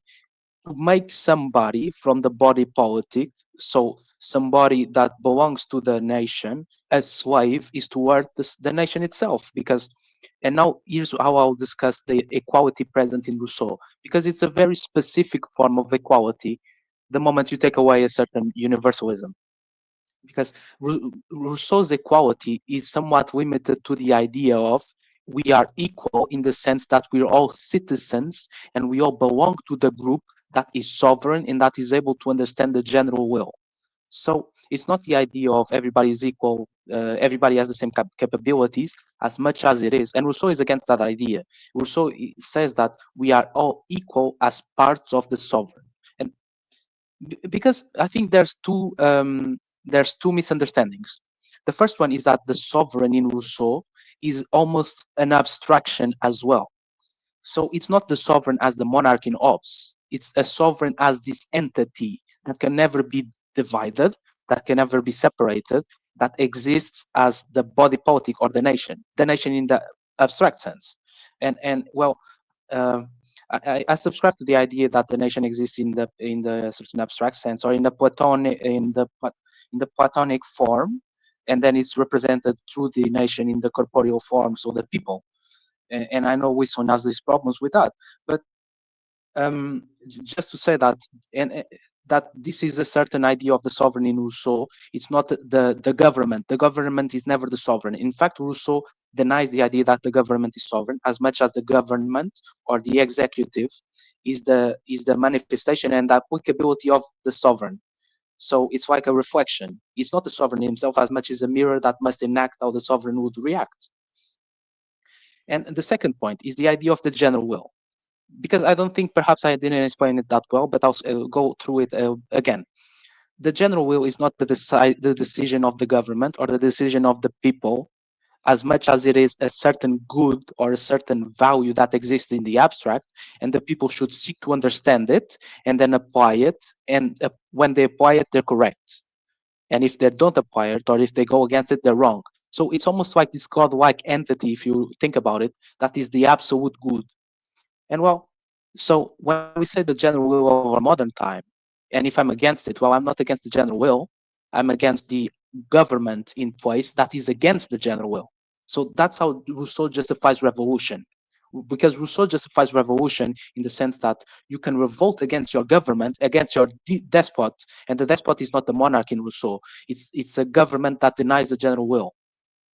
So you can revolt against your despot if your despot has been going against the general will and has usurped the sovereignty that belongs to, in this abstract sense, to himself. And if he's deciding against the general will through a continual process, you can revolt against that, and you can carry yourself as according to the general will, and you're justified by it to revolt against that. So that's how he justifies revolution. And then he says that, well, if you failed, that's not the general will actually, and you're out. so you should take it and you should go out because you failed. And if you failed, well, that sucks. And somebody else can try again. And so that's how it justifies a certain stability, is that, well, you can revolt if you're absolutely sure that you are under the guise of the general will, the will of the folk. So that's how in my perspective, how I justify this certain dissidence to the modern status quo, because the status quo is against the general will. And I believe the dissidents of modern times are actually subscribing to the general will of the folk and the common good, Yes. and that's why they revolt against this certain status quo. So because the general will is a very complicated concept to grasp, and I actually believe Rousseau's social contract would be better understood through, because it's beautifully written, and I believe it would Hmm. I will benefit from a certain illustration of it, much like Leviathan has with the whole body and the head of the sovereign, and there's not much of that in the social contract, but I actually believe it would benefit a lot from it. So, and to go now into the executive side of things, and to the government itself, because Rousseau says that, well, the sovereign are the people, but we need a government, of course. And Rousseau actually says that, and this is the very known quote from Rousseau, is that if if the gods are the political system, it would be democracy. And everybody reads it and it's like, well, Rousseau really loved democracy. And Rousseau says that, well, democracy works in small states, but it doesn't work on big states, and it causes anarchy in big states. So actually, democracy is not even the best form of government for man. Why? Because the gods, or in Rousseau's view, the gods are in synchrony with the general will. So everybody, if there were like 100 gods, everybody would share the same idea, and in the democratic case, they would act according to the general will. But Rousseau says that the people, well, some people are dumb and some people don't see the general will. So democracy is actually corrosive in a very in an imperial size, or if in a big state. If we're in a small state, if you're like regional or very perhaps a family, democracy can actually be beneficial to an extent. When I say family, I say the tribal family, where there's like the cousins and everything, like the very ancient form of tribalism. Well, Yeah. democracy there, in Rousseau's perspective, can work. But when we reach the higher states, or when we reach the more expensive forms of statecraft, we actually should start talking about aristocracy, because Rousseau is very influenced by the Roman Republic, and the Roman Republic had this system that was that was mixed.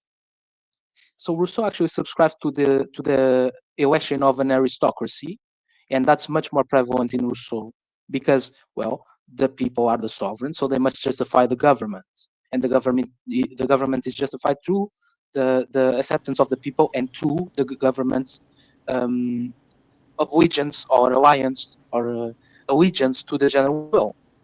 So there's Yeah. this in Rousseau. There's this Th- aristocracy that's how that I. should be Oh, elected. I'm sorry. Go ahead. Hmm? Oh, I'm sorry, Ring. Go No, ahead. no, Go go ahead. I ahead, go ahead. apologize. Oh, that's. I was just Yeah. gonna say that's how I interpreted it as well. That it's you made the point earlier about the mirror image between the sovereign and the people, the popular sovereignty, the general will, and the actual sovereign and the legislature, right? Which you made the point that Rousseau compares this to Moses, is sort of is sort of an elected aristocracy, right? Like these are sort of the best and Yes. brightest Yes. among us, and they are representing the general will. So that sort of translates into the sovereignty. And I thought I think I mentioned this earlier that a lot of the Enlightenment thinkers did try to, and I believe this started within the Renaissance. You kind of saw this. Machiavelli sort of deviated from it a little bit in certain areas, but I think one of the big goals of the Enlightenment was to try to revive this. I think that was a symptom of the Renaissance, a symptom in like the Zizek'ian sort of discourse. Right, the Marxian sort of discourse, right, the symptom of the Renaissance was bled over into the Enlightenment, and the Enlightenment tried to sort of revive these the Roman Republic of antiquity. Yeah, and Rousseau is known for being against the monarchy, and that doesn't make much sense in the context as well. Rousseau is against the monarchy because he believes that the monarch can become a despot much easier, and he becomes a despot not by being a monarch or by being rich, because or by being more skilled than others, because Rousseau is actually very Rousseau actually supports the differences in skill and differences that the skill brings, and that should be rewarded with wealth. So he's very supportive of that. So he respects hierarchy as long as hierarchy is based on the idea of the general will, and as long as the people remain the sovereign. So in the sense that the will of the people as this general will, as this almost as this metaphysical good, is always respected. And he's against the monarchy in the sense that, well, it's one monarch, so it's easier for him to become a despot than if he's checked by an aristocracy. So that's the point. And that's why Rousseau is a very big fan of the Roman Republic, because, well, you had the consuls, but the consuls were checked by the Senate. And these consuls were elected by the Senate. And Rousseau actually supports the idea of a temporary dictatorship when in times of crisis, as long as the dictator is working towards reshaping the nation and reshaping the times of crisis according to the general will and to the good of the people. And that's to bring it back to the legislator and to the Moses figure. And that's why it justifies that figure as well. And that figure is a very interesting. It's very interesting how he writes it, because it's almost like he sets the game. The legislator, or that figure, is the game setter, is the Messiah or the prophet, which comes in and is like, I understand the general will, I understand how the things work, and let's put in place the law as the legislator that respects the legislative power of the sovereign, which is the people. And this gets really confusing, but it's a very complicated thing. But once you understand it, it's very applicable to our modern days to justify our dissidence. So this messianic figure sees that the state or the status quo is wrong, or perhaps should be this way. And it says that should be this way because he's in tune with the general will, which is in tune with the divine. If you want to get really spicy, is in tune with the divine or with the general will. And he writes down the constitutional law, which is, for example, the 10 Mandaments. And that sets the game. And from then on, the government acts. And from then on, it goes and rises and has the life stage of all governments, because Rousseau believes that nothing lasts forever. And what we should assure is that the life of the government is ready, that once it ends, it doesn't end in collapse as much as it reforms and passes through this metamorphosis. So that's just to say that in Rousseau, the sovereign is the people in the abstract sense, in the national sense, and the government is never the sovereign as much as the government is a reflection of the will of the sovereign and is justified by it. So, and in the last discussion, we talked about the Pontifex Maximus, and I think that this is the right place to bring it, because the Pontifex Maximus must connect as Evola says it, the nation to the divine. Well, this, and I'll abstract a bit from Rousseau. I'll push away Rousseau a bit for now to really get things a bit more spicy once more. But if the Pontifex Maximus builds the bridge between the nation and the divine, the Pontifex Maximus has two natures, or must be justified by the two poles, which is the nation, and this is how, and the divine.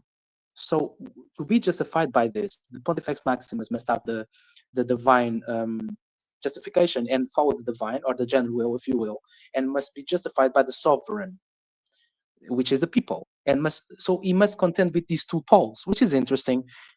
But to bring it back to Rousseau and to finally end the part of the executive side of things, or the government side of things, Rousseau is in favor of this mixed nature of governance, which reflects the Roman Republic. And the more we talk about Rousseau, the more we see that, well, Rousseau actually, if you start to think about it, Rousseau actually starts to sound a lot like a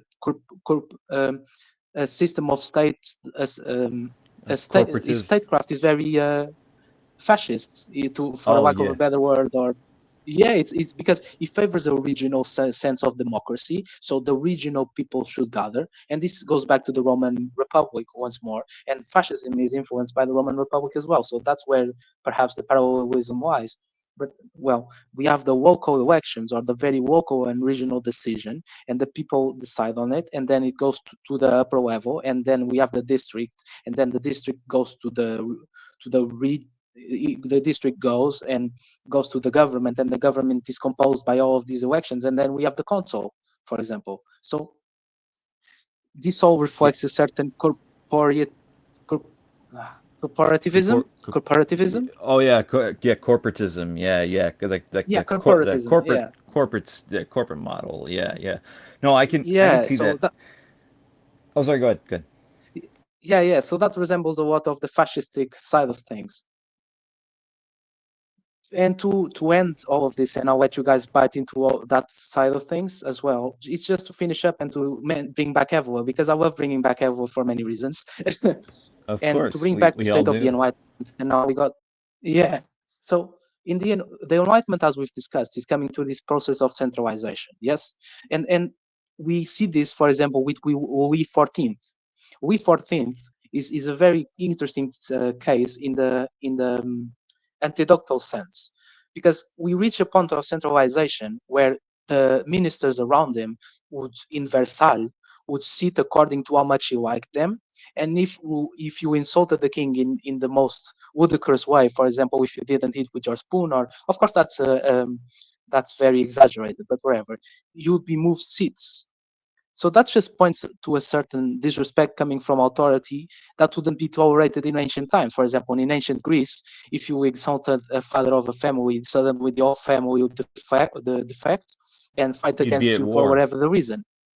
Yeah, Yeah. exactly. So we reach this Yeah. certain point, and everyone talks about this in the sense that when Louis XVI head is cut off, well, the monarchy dies. It doesn't die because, well, we have the revolution, and then the revolution comes, and Napoleon comes, and then actually the Bourbons can come back, and all of that. But Evo's point is Yeah. that when the monarchy is centralized and when the aristocracy is feeble and weak, the moment the monarch's head is cut off, uh, the whole system falls down. So this comes back to Rousseau in the sense that this support for a strong aristocracy instead of a full centralized absolute monarch also correlates with Evola, because Evola justifies that, well, if the French aristocracy of the time didn't go through Louis XIV, and before that there was also the whole centralization even before that, perhaps the monarchy would have survived to today. And well, that's highly hypothetical, but it's just to say that, well, the despot, which is the monarch that goes against the general will, or the monarch that is far too absolute, can actually be corrosive, even when we have the perspective of our sphere. So I'll let you guys Yeah. bite into that whole executive thing now. It illustrates a certain point. I know it is a bit abstract, but it does illustrate a certain point, and there is a tendency within this sphere. I'll just say this before I pass it off to Whistling. But yeah, there's a certain tendency in this sphere to kind of and I know we talked about this a bit last time, to romanticize this era, like pre-French Revolution, and I do realize there's sort of a racial component to the French Revolution in which I've seen this theory that this thesis has popped up where, the French Revolution was sort of the underclass overthrowing the of the Alpine races, kind of rising up and overthrowing like the Germanic or Nordic aristocracy. And I do think that that's what happened in Russia. I haven't looked into during the Bolshevik Revolution. I haven't looked into whether or not this is really clear in France, nor do I think it matters quite as much. But yeah, there absolutely is a point in time where it comes where like absolute authority can be corrupt, and I think today the Rousseauian model can be used for us as dissidents. And I know some people don't really like that word, but for better or worse, that's what we are. We are dissenters against the current regime, and so I would say that the Rousseauian model, like again, as I mentioned earlier, can be used as a sort of weapon. And then, as far as Hobbes goes, on the other side of the coin, parts of his theory can be used. If once we triumph, whenever that is, I don't know if we will see it in our lifetimes.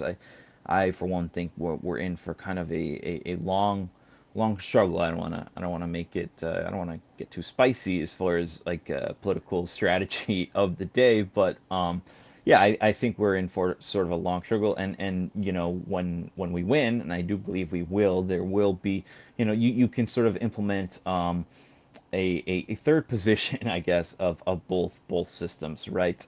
Of Rousseauian theory and the Hobbesian theory, because there are both aspects, and even though Rousseau critiques Hobbes quite a bit, there are facets in both thinkers that complement each other quite nicely. Oh, Yeah. do you want to pick it up? Listen, sorry. Yeah, no. I mean, I think that's very valid.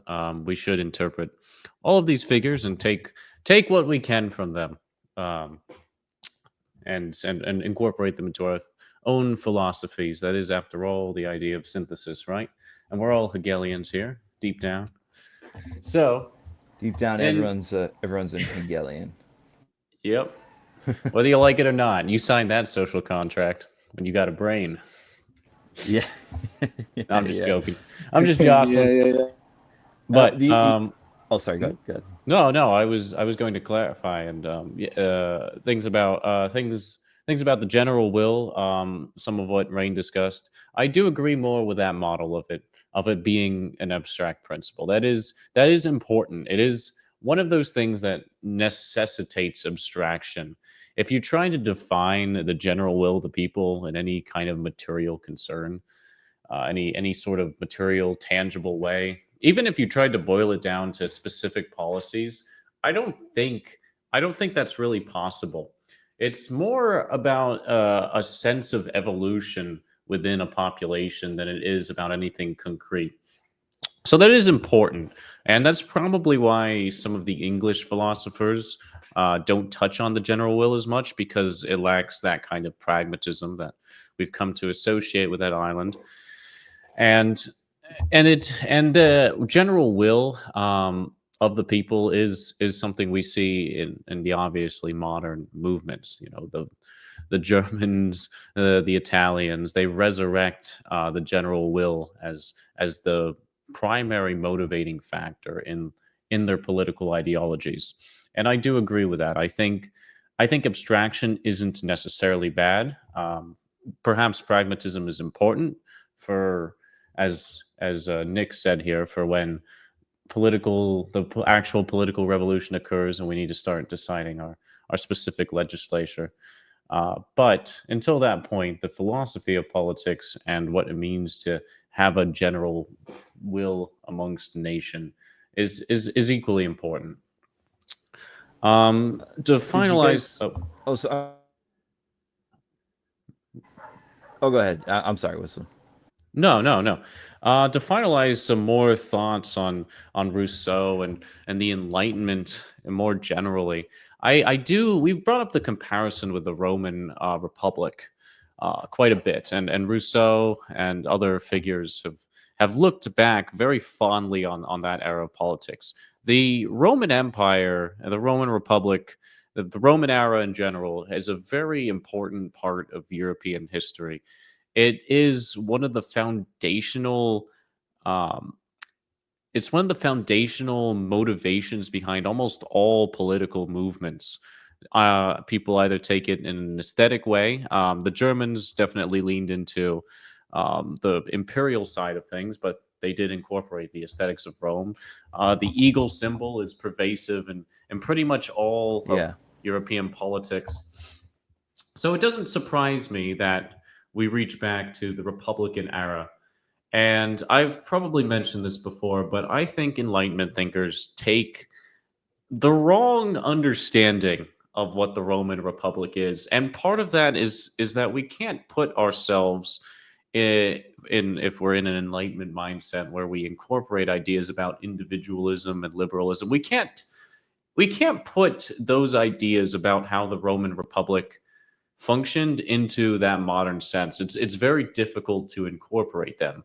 On a very surface level, we can talk about republicanism as the Romans conceived of it, the Senate and the electoral dictatorships that were invoked in times of crises, and I do agree with that. But the will of the people and in more generally the structure of the Roman state is so far diverged from the individualism that the Enlightenment grants that I'm not sure we can really emphasize that connection.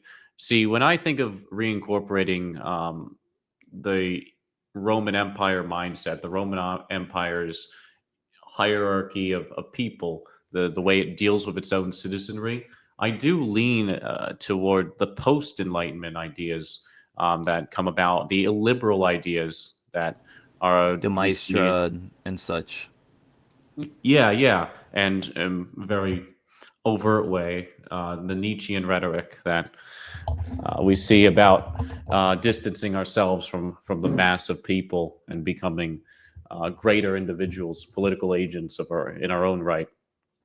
So to to give a little insight on how I interpret the Roman Republic, there's an anecdote about a general in during the Republican era who won a victory, won a military victory, but not to the extent that was seen as mm, beneficial to the state, or I guess to the degree they wanted. And his own father voted to execute him as punishment for violating his own national duty to grant the state an incredibly an incredible victory. And that speaks to me on a level that I don't think that speaks to me as something I don't think we can really replicate. How do you have a nation, a fidelity between people that is so strong it overrides our own familial bonds? It's not just the bond between family. The entire nation, the entire Roman ethnos, as it was governed by the state, was a complete singular political entity. It was a complete singular Yeah. familial entity. And when we talk about the social contract and everything that derives from that construct, we go back to the individual. We go back to individual relationships. The ultimate sovereign in any kind of agreement that deals with the social contract is the individual himself. And is that the correct mentality we want to approach politics by? Do we want to incorporate the individual as a sovereign entity? And I'm not confident that's the decision the right should make. We are, Right. and you've mentioned we're dissidents. We disagree largely with the way things are run. But what degree of disagreement do we hold? Do we disagree with the current system as it interprets the social contract, as it interprets liberalism, in such that we are classical liberalists perhaps, classic liberals? Right.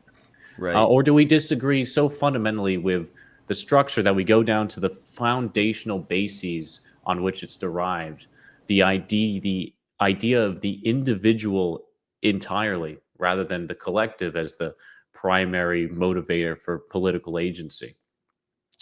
And when we, as you mentioned, incorporate the ideas of the Enlightenment, incorporate Hobbes and Rousseau, how do we contend with those differences? How do we rectify that their ideas incorporate individual belief, individual wills into their philosophies, and take those ideas and put them into a nationalist or a right wing perspective?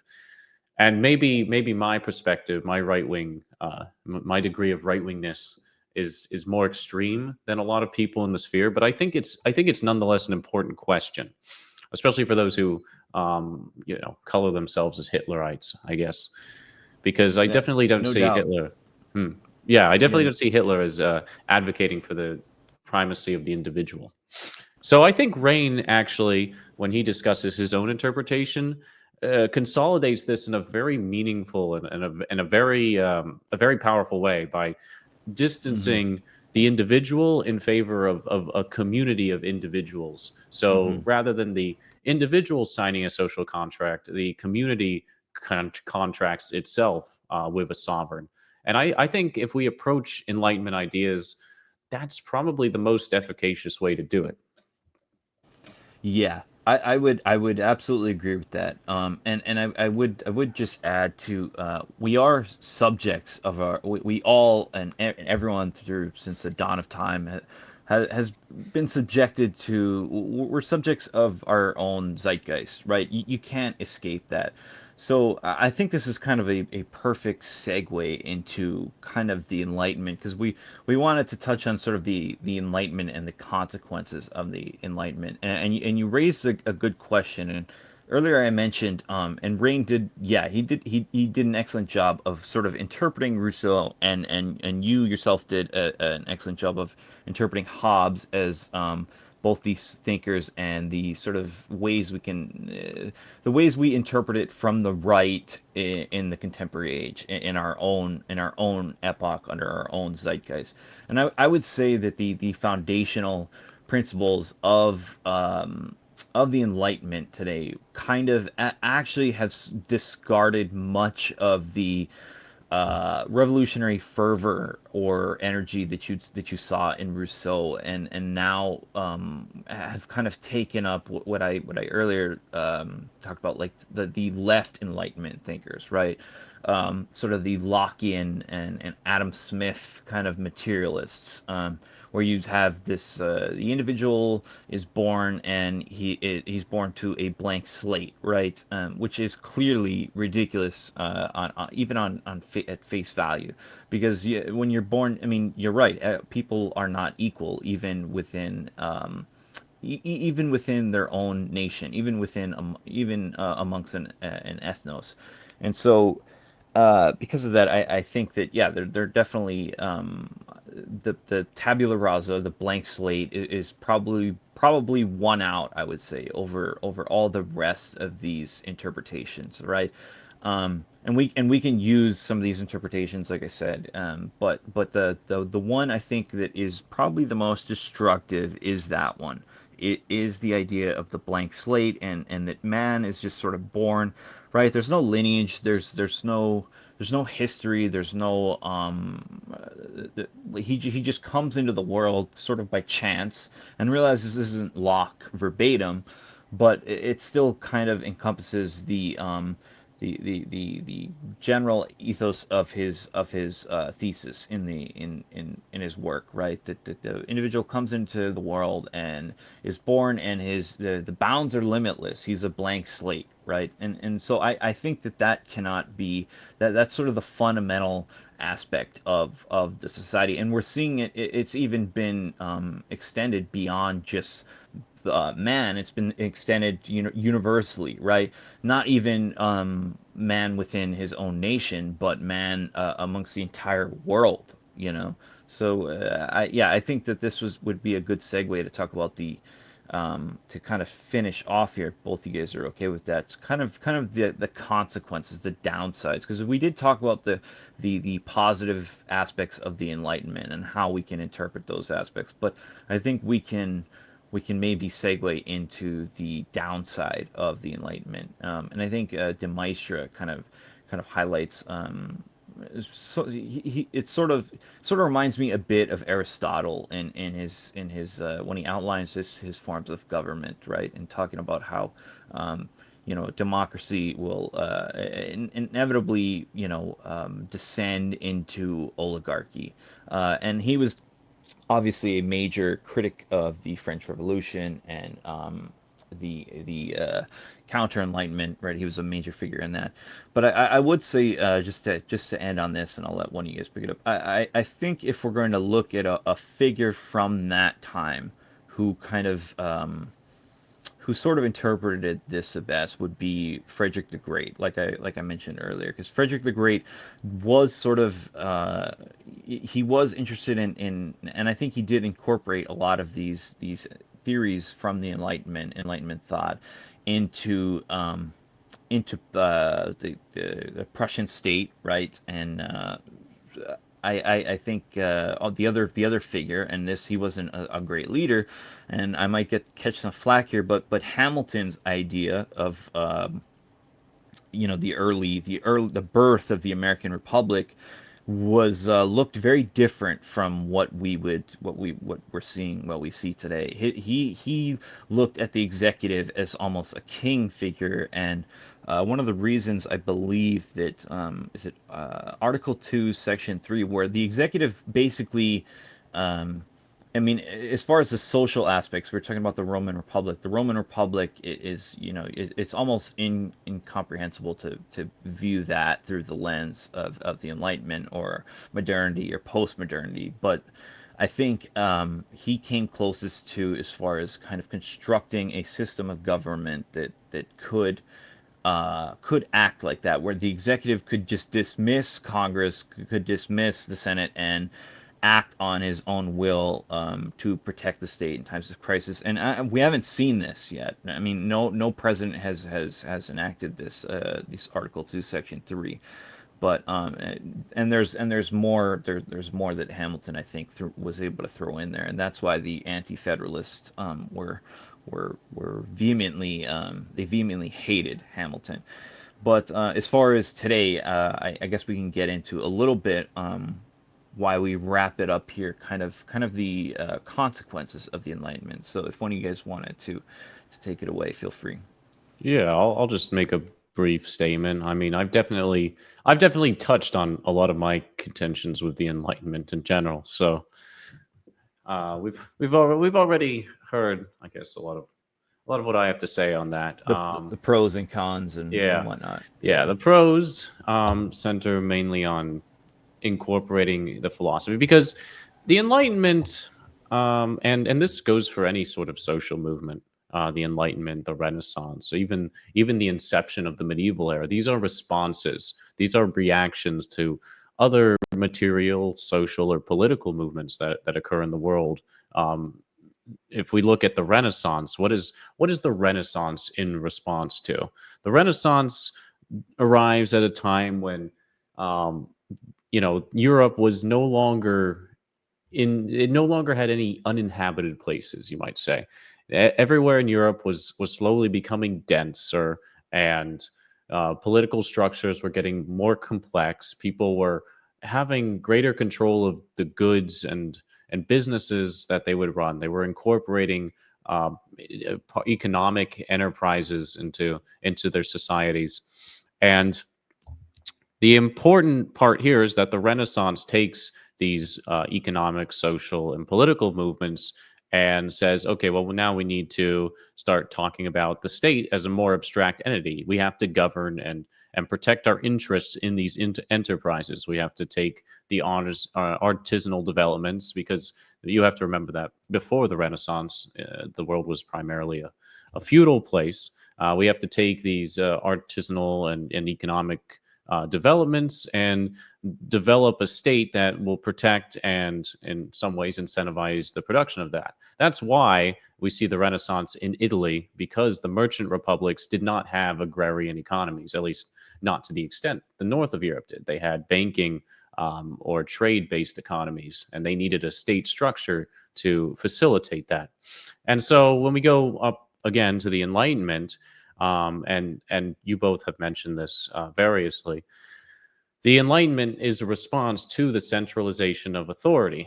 Again, politics, the states were becoming much more complex. Feudalism was dying, and the idea of a divine absolute monarch was being held up to scrutiny in a way that had never been held up before. And people were fearful, because the powerful state, the monarch, if he were to be a despot, could take that authority and use it against the general public. There was a fear. You have the American Revolution, where they wanted to butcher whatever executive power they could for the head of state, because they didn't want to become a tyrant. You had the French Revolution, which were disgruntled aristocrats and peasants who saw the tyranny of the old guard and wanted to push it out of any kind of political utility. And elsewhere in Europe, you had smaller social movements. You had concessions like Frederick the Great, who invoked certain concessions for the German people so that he could protect his own monarchical interests, even if he did not necessarily agree with the Enlightenment as an overarching movement. So that's all to say that as responses to these movements, they sometimes overcompensate. And we do the same perhaps today. Maybe we're overcompensating. We are reactionaries toward a liberal world order. So maybe our ideas could be 100 years from now, when the neo-fascist regimes Right. take over, be interpreted as somewhat more zealous than the actual politics that come about. I think there's still a place for that, as philosophy should strive to be on the border of acceptability rather than within the parameters that society has established. But when we look at some of the overzealous parts of liberalism, of the Enlightenment sort of thinking, we go back to that kind of egalitarianism, the idea that everybody should be represented, catered to, within the body politic. That to me is one of the underlying issues we face today, with a society that structures itself in over some kind of fair, egalitarian, tabula rasa idea about the condition of mankind, and is something that should never have been implemented as a philosophical or legislative foundation for a political body. That's the biggest negative I see. And I'm essentially repeating what you've said about the tabula rasa, but people are simply not born equal. We do not arrive into this world bereft of context. If we truly did, and the nature of, we came about in the nature of state, then or the state of nature, the nature of state. If we truly came about empty, then culture and behavior would simply not exist. We would be a homogenous people in every Right. part of the world. But There'd be even the no minute, distinction. yeah, even the minute aesthetic differences are clear indications that there is no tabula rasa. We look different from each other. We act different than each other, and the learned things that we gain from our environment, we talk differently than each other. We have different mannerisms, and a liberal might say, okay, well, those are constrained by the society you grow up in. If you take a white baby and you raise him with an African family, he's going to start appropriating their culture. And Right. I disagree with that, because Yeah. I'm an essentialist. I believe that a lot of our culture and our behavior is derived from our biology. You can't Yeah. place Yeah. somebody whose biological imperative, his intellect, his capacity for intelligence and basic functioning is so fundamentally different from another people. You can't put him into that context and expect him to become completely aligned with that place's with that place's culture. And we see that. We have demonstrable evidence that this is the case.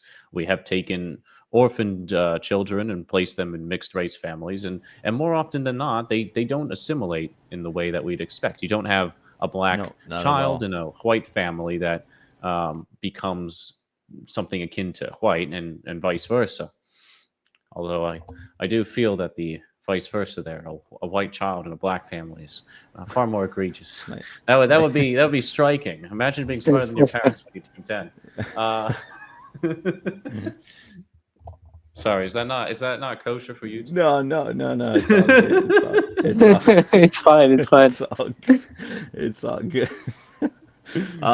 Yeah, okay. But Yeah, no, no, yeah, that's I that's couldn't agree essentially more. my that's essentially my whole point about the negative there. So I'll kick it back to Rain. Let's hear your negatives. Yeah, let's finish it up by wrapping. Let's wrap it up and bite into the Enlightenment properly, because I'm a dissident from the right, so I must say the Enlightenment somehow, and I do, because and That's what and I then I'll like to touch hear. upon with yeah, and let's touch also on your point, Wiswin, of the Roman, of going back to the Roman Republic, and how our sphere should move and believe or interpret that. So before going into that, let's touch on the Enlightenment, because as we've discussed, if the fear of the Enlightenment was the centralization of power, and if all the writers that tried to do something about it wanted to create measures to protect us from this hyper state, or this hyper monarch, well, they failed. The states have never had this much power in all of history. It has never been decentralized. It has never had this much oppressive power to crush down any opposition if the desire was there. So how did this fail? Well, the measure applied by the liberal thinkers was dividing the government. Well, you have the executive, the legislative, and the judicial. And you have Locke saying that, well, this is the best measure, and then you have Montesquieu, and he says, well, this is the best measure, and well, we have those powers, and we still live under an extremely centralized form of government that pushes its beliefs upon the population whenever it desires. We live under the despot.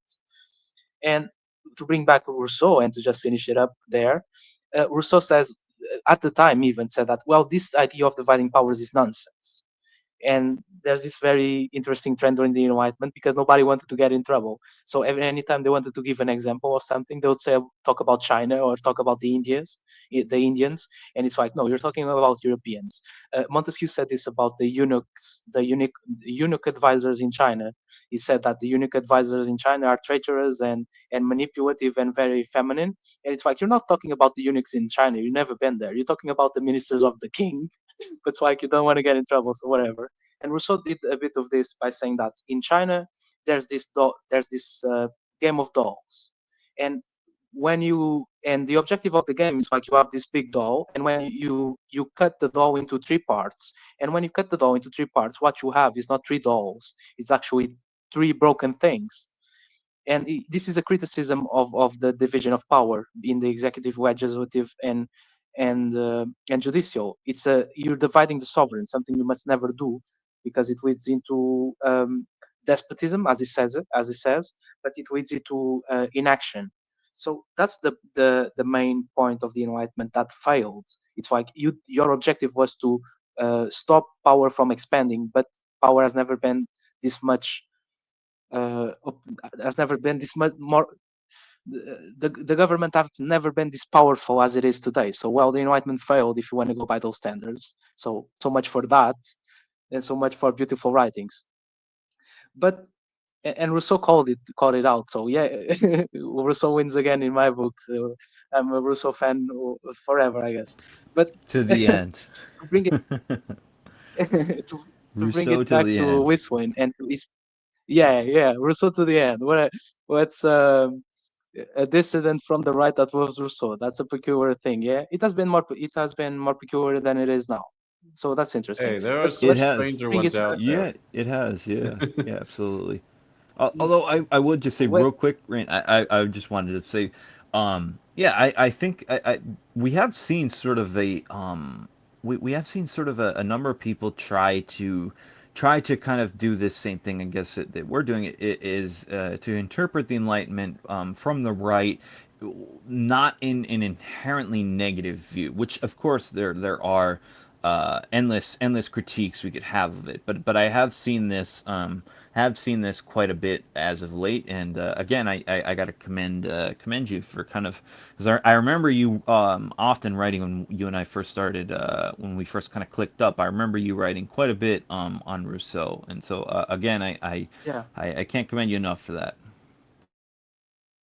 Thank you. It was actually I was reading the Social Contract at that time. It was like, what, 3 years ago? It has been a bit, no? But Yeah, it may be. Yeah, Yeah. it's been a I was while, reading the a Social short while. Contract. Yeah, it has been. I was reading the Social Contract, and I started reading it because I was like, well, I like Rousseau's prose, but I disagree with his ideas. So I want to become a better writer someday. So I'll read it for the writing, and then I'm like, whoa, this is actually amazing. So I'll talk about it.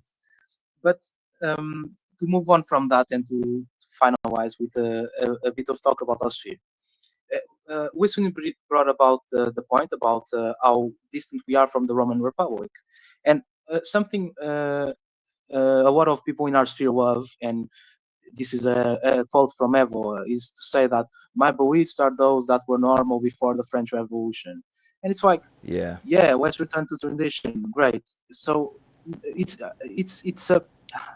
pacifying once more. I brought it again. Brought it last time, but there's something very pacifying about wanting to return to something instead of wanting to build, because Right. the French Revolution has been around 300 years ago by now, and it's like, you want to push away 300 years of history. It doesn't make any sense. Or you want to go back to the Roman Empire. That's even like, that's 2,000 years Two ago, 2000, or it's yeah, not 2,000 years 2500 ago, years back. depending on. Yeah. Yeah, I mean, if you Yeah, say my views are those that were normal before the French Revolution, you're not even talking about Roman Empire, because then you have the whole feudal system, which definitely would yeah, not be agreeable to a Roman citizen, No, and no. among other yeah. So previous Yeah. social movements. And I would say so it's as you know, as a I don't want to say that, as nationalists, we'll say we have to move forward, right? Like we do have to. I mean, there's this sort of pushback against the idea of progress, and progress in itself, I would agree that is a ridiculous notion.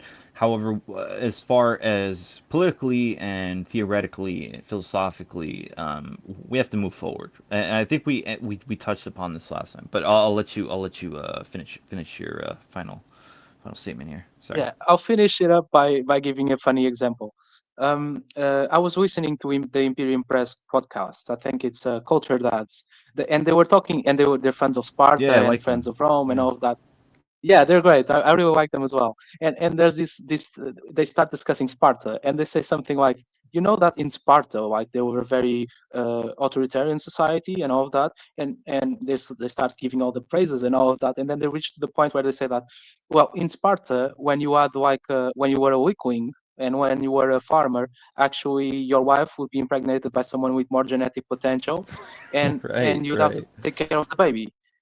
And the guys were like, and the guys discussed that, and they were like, yeah, I love Sparta, but what the hell is that, you know? And Right, and right. I think that's how, and I think that's how we should look at things in this, of course not in that funny anecdote, but we should look at the things we see from the past and not try to imitate them completely. Yes. We Yeah. should be influenced by it. We should pick and choose what's right and what doesn't work, even of Right. the Enlightenment. And that's what we're trying to do right now. We're picking the things of the Enlightenment that we like and can help us. And we're not saying that, well, my beliefs are those that came before the French Revolution. But my beliefs are those that came before the French Revolution, during the French Revolution, and after the French Revolution. Hmm. It's how we should view things and how we should behave in our sphere. I believe that's the way forward. We should respect tradition, but we should build upon it. And there's that Absolutely. now overused quote about tradition being the continuation of the fire, not the worship of the ashes. And it's yeah, that's been overused to hell. But yeah, that resonates a But lot.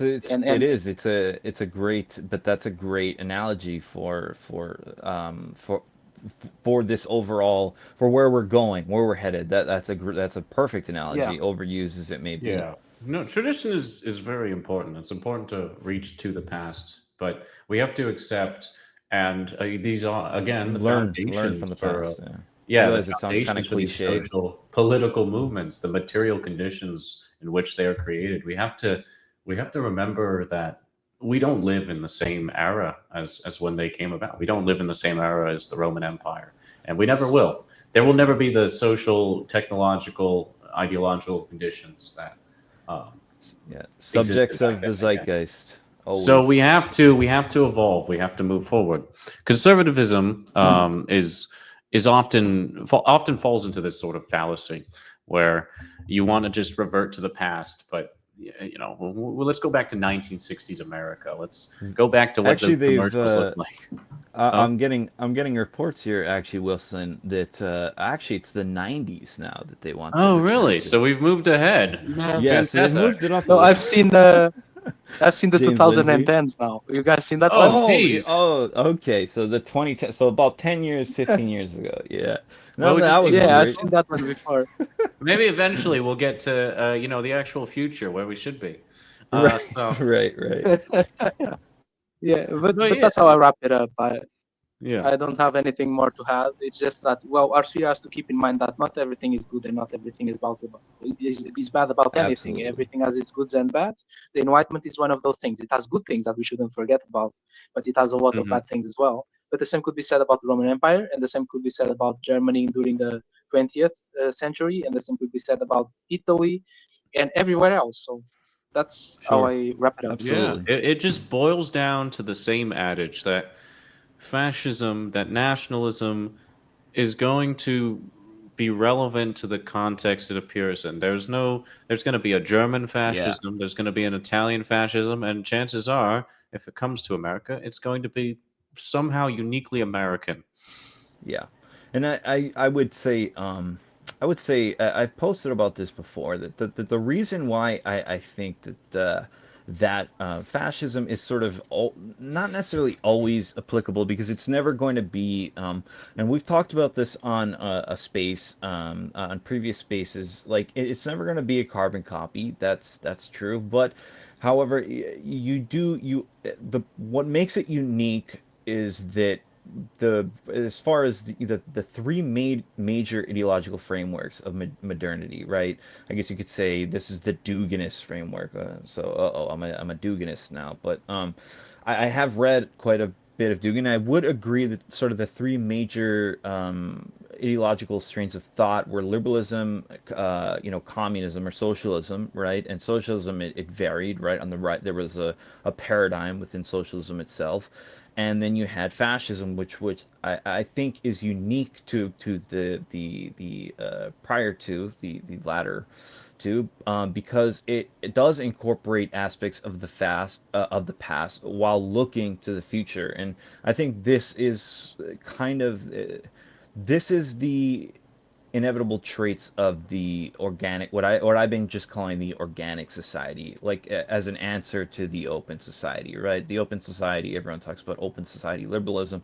I've been just calling it the organic society because I think that it is the most organic. So we take the instruments of modernity and the lessons of the past, of tradition, of all of, and so, traditional social orders, all of it, and sort of combine them, and use them to our advantage to this day.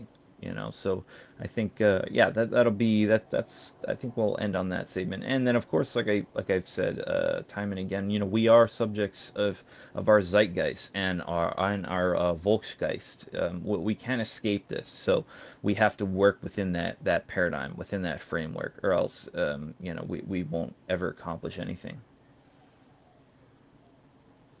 And I will end on that. Do any of you guys have any last words? You guys wanna? No, Yeah, I think we've covered everything. Oh, you do. yeah, Okay. just yeah. I've also wrapped up. Yeah, It's go just ahead.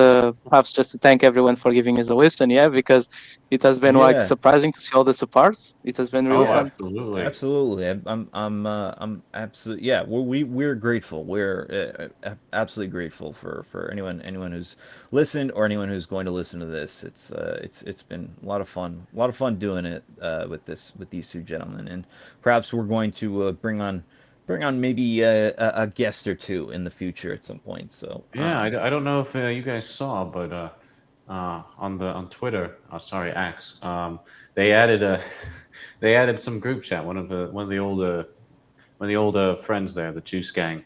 So Oh yeah, yeah, right.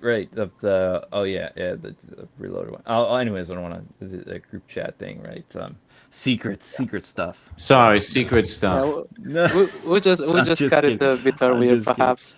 You I'm can just censor kidding. that out of the video. That's No, okay. no, yeah, I think it's fine. Nothing was given away. So, but okay, all right. So I'm gonna go ahead and end it. Rain, did you get everything you wanted to say?